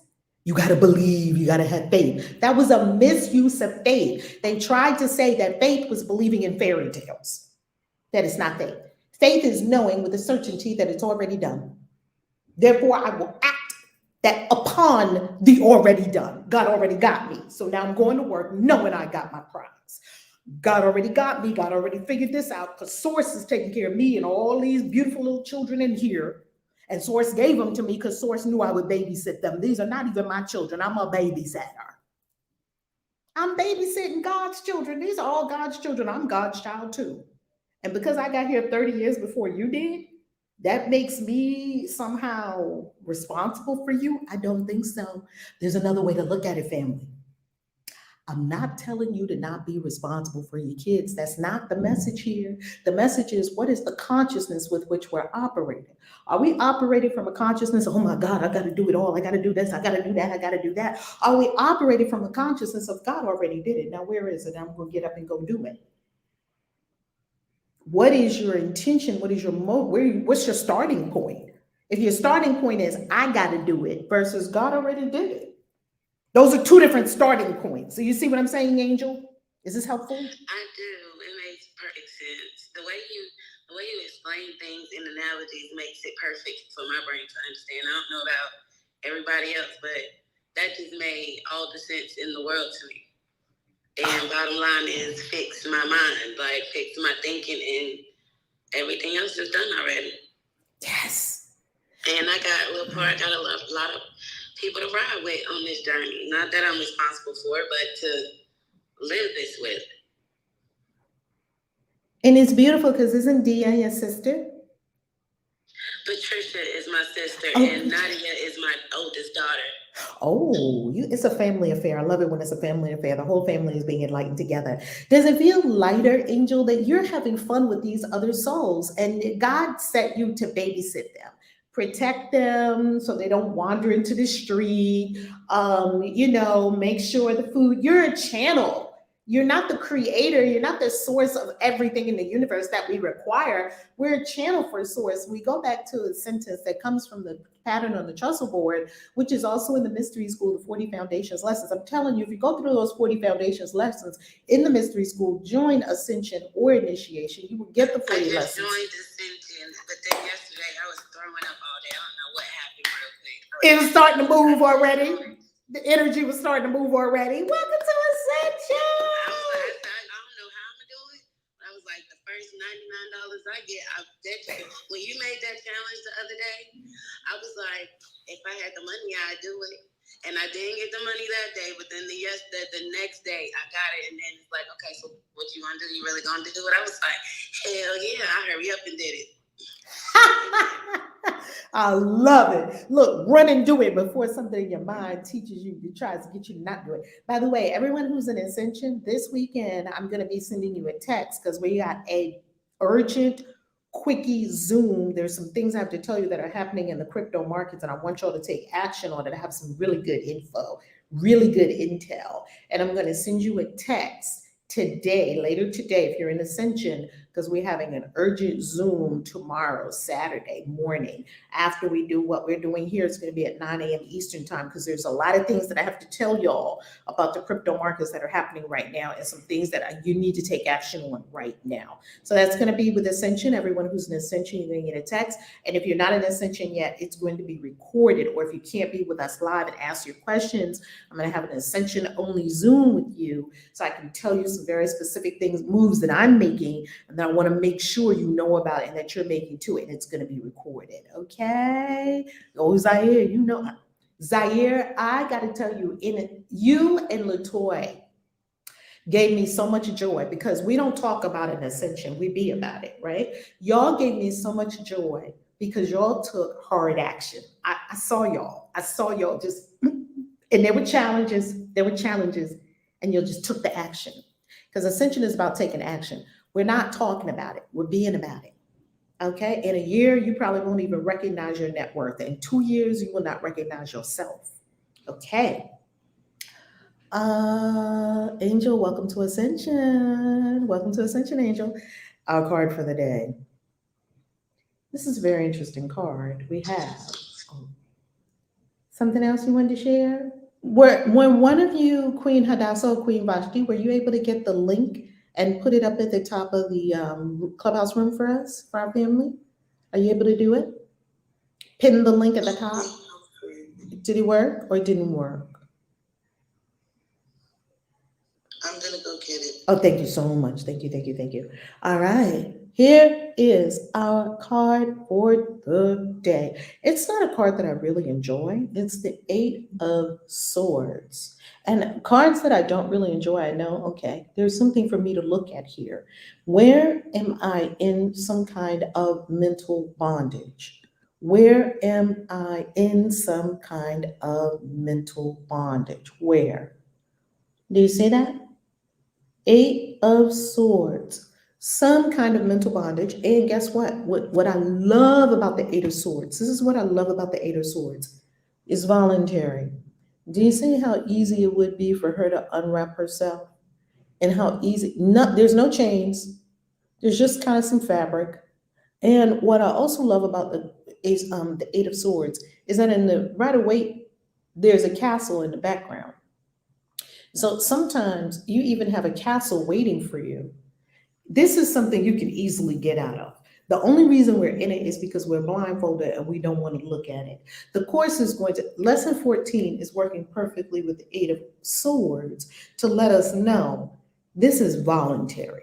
We're wanting to just be there and be this damsel in distress, come rescue me. No one's coming to rescue you because that's your job.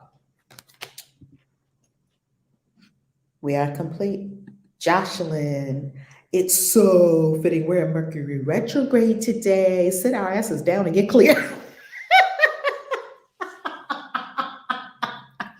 Amen, Jocelyn. And if you want to know who Jocelyn is, you can see her in that same pic also with all of our incredible beings in the white. And we'll have professional pictures taken of you as well when we do our whites at our 222 event. OMG, Jocelyn, Mercury retrograde, get clear on our choices. Ooh, I love that. Gina, welcome back to Ascension. I love that. Perfect card.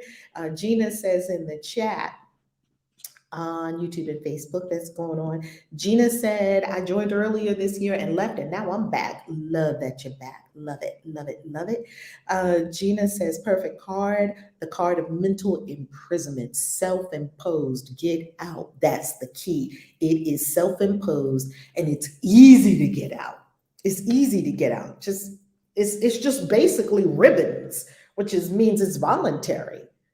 We're just standing there. These are basically ribbons. There's no chains. There's no handcuff. There are some chains in the devil card, right? There's some chains, even though the chains are still loose. There's no chains here. It's fabric and a blindfold on, and we're just standing there. Oh my God. No, get out. Nilly Willie says, constant mental obsessions and fears. That's exactly right.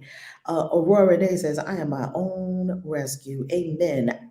Hi, Autumn, who is with us at the Christian Witches Ritual, the ritual and retreat for the winter solstice. I was thinking how appropriate the card of the day was in regards to That's the same thing that came to me, Autumn. That is the same thing that came to me. I was like, oh, these match. These match. I think I'm seeing a meaningless world, a world of horrors where I'm really in a mental prison. I'm really entrapped in a mental prison. Very fascinating. All right, that is the day. I love you, everyone on Clubhouse. Oh, thank you for putting up the link in Clubhouse. Everyone, tap on that link and look at the global events and come with us in person so we can, as we say, hug your neck. And if you love this, would you share? Everyone, would you share? Would you share? Would you share? Subscribe, engage, comment, share, turn on your notifications, engage, share. Put your words in here. Speak up, share, engage. This is a global movement. This is a global community, a global movement. Share, share, share. Everyone on Clubhouse who's on stage, can you send some love? We still have our galactic signature. Oh! Thank you. I'm so busy thinking about the breakfast across the way because there's a delightful cafe across the way, and my stomach was talking to me just now. I'm back now, Queen Hadassah. Our galactic signature for the day. This is beautiful. It's yellow rhythmic warrior. Ooh. I organize in order to question. Balancing fearlessness, I seal the output of intelligence with the rhythmic tone of equality. I am guided by my own power doubled. I organize in order to question. Balancing fearlessness, I seal the output of intelligence with the rhythmic tone of equality. I am guided by my own power doubled. I organize in order to question.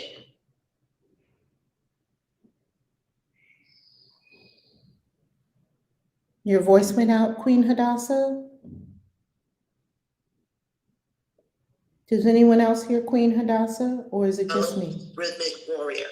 Okay, could you say that last one again? Your voice cut out for just a moment. Yeah, I'm sorry. Someone was trying to call me. Oh, okay. I am guided by my own power doubled. Could you say the third iteration of it for us once again, so we can get the whole thing? I'll start all over. Oh, thank you. Organized in order to question. Balancing fearlessness, I seal the output of intelligence. With the rhythmic tone of equality, I am guided by my own power doubled. Yellow rhythmic warrior. Yellow rhythmic warrior. And if you don't know what any of that means, all good. We have an answer for that. You just go to lawoftime.org or you download the 1320 Sync SYNC app so that you can be on natural time and not caught up in artificial time. Everyone on Clubhouse, now is it okay, Queen Hadassah, everyone on Clubhouse to unmute and send some love to everyone on YouTube, Facebook, all over the world? Love you, everyone. Love you, family. Love you, love you, love you. Have a beautiful day. I'll see you tomorrow.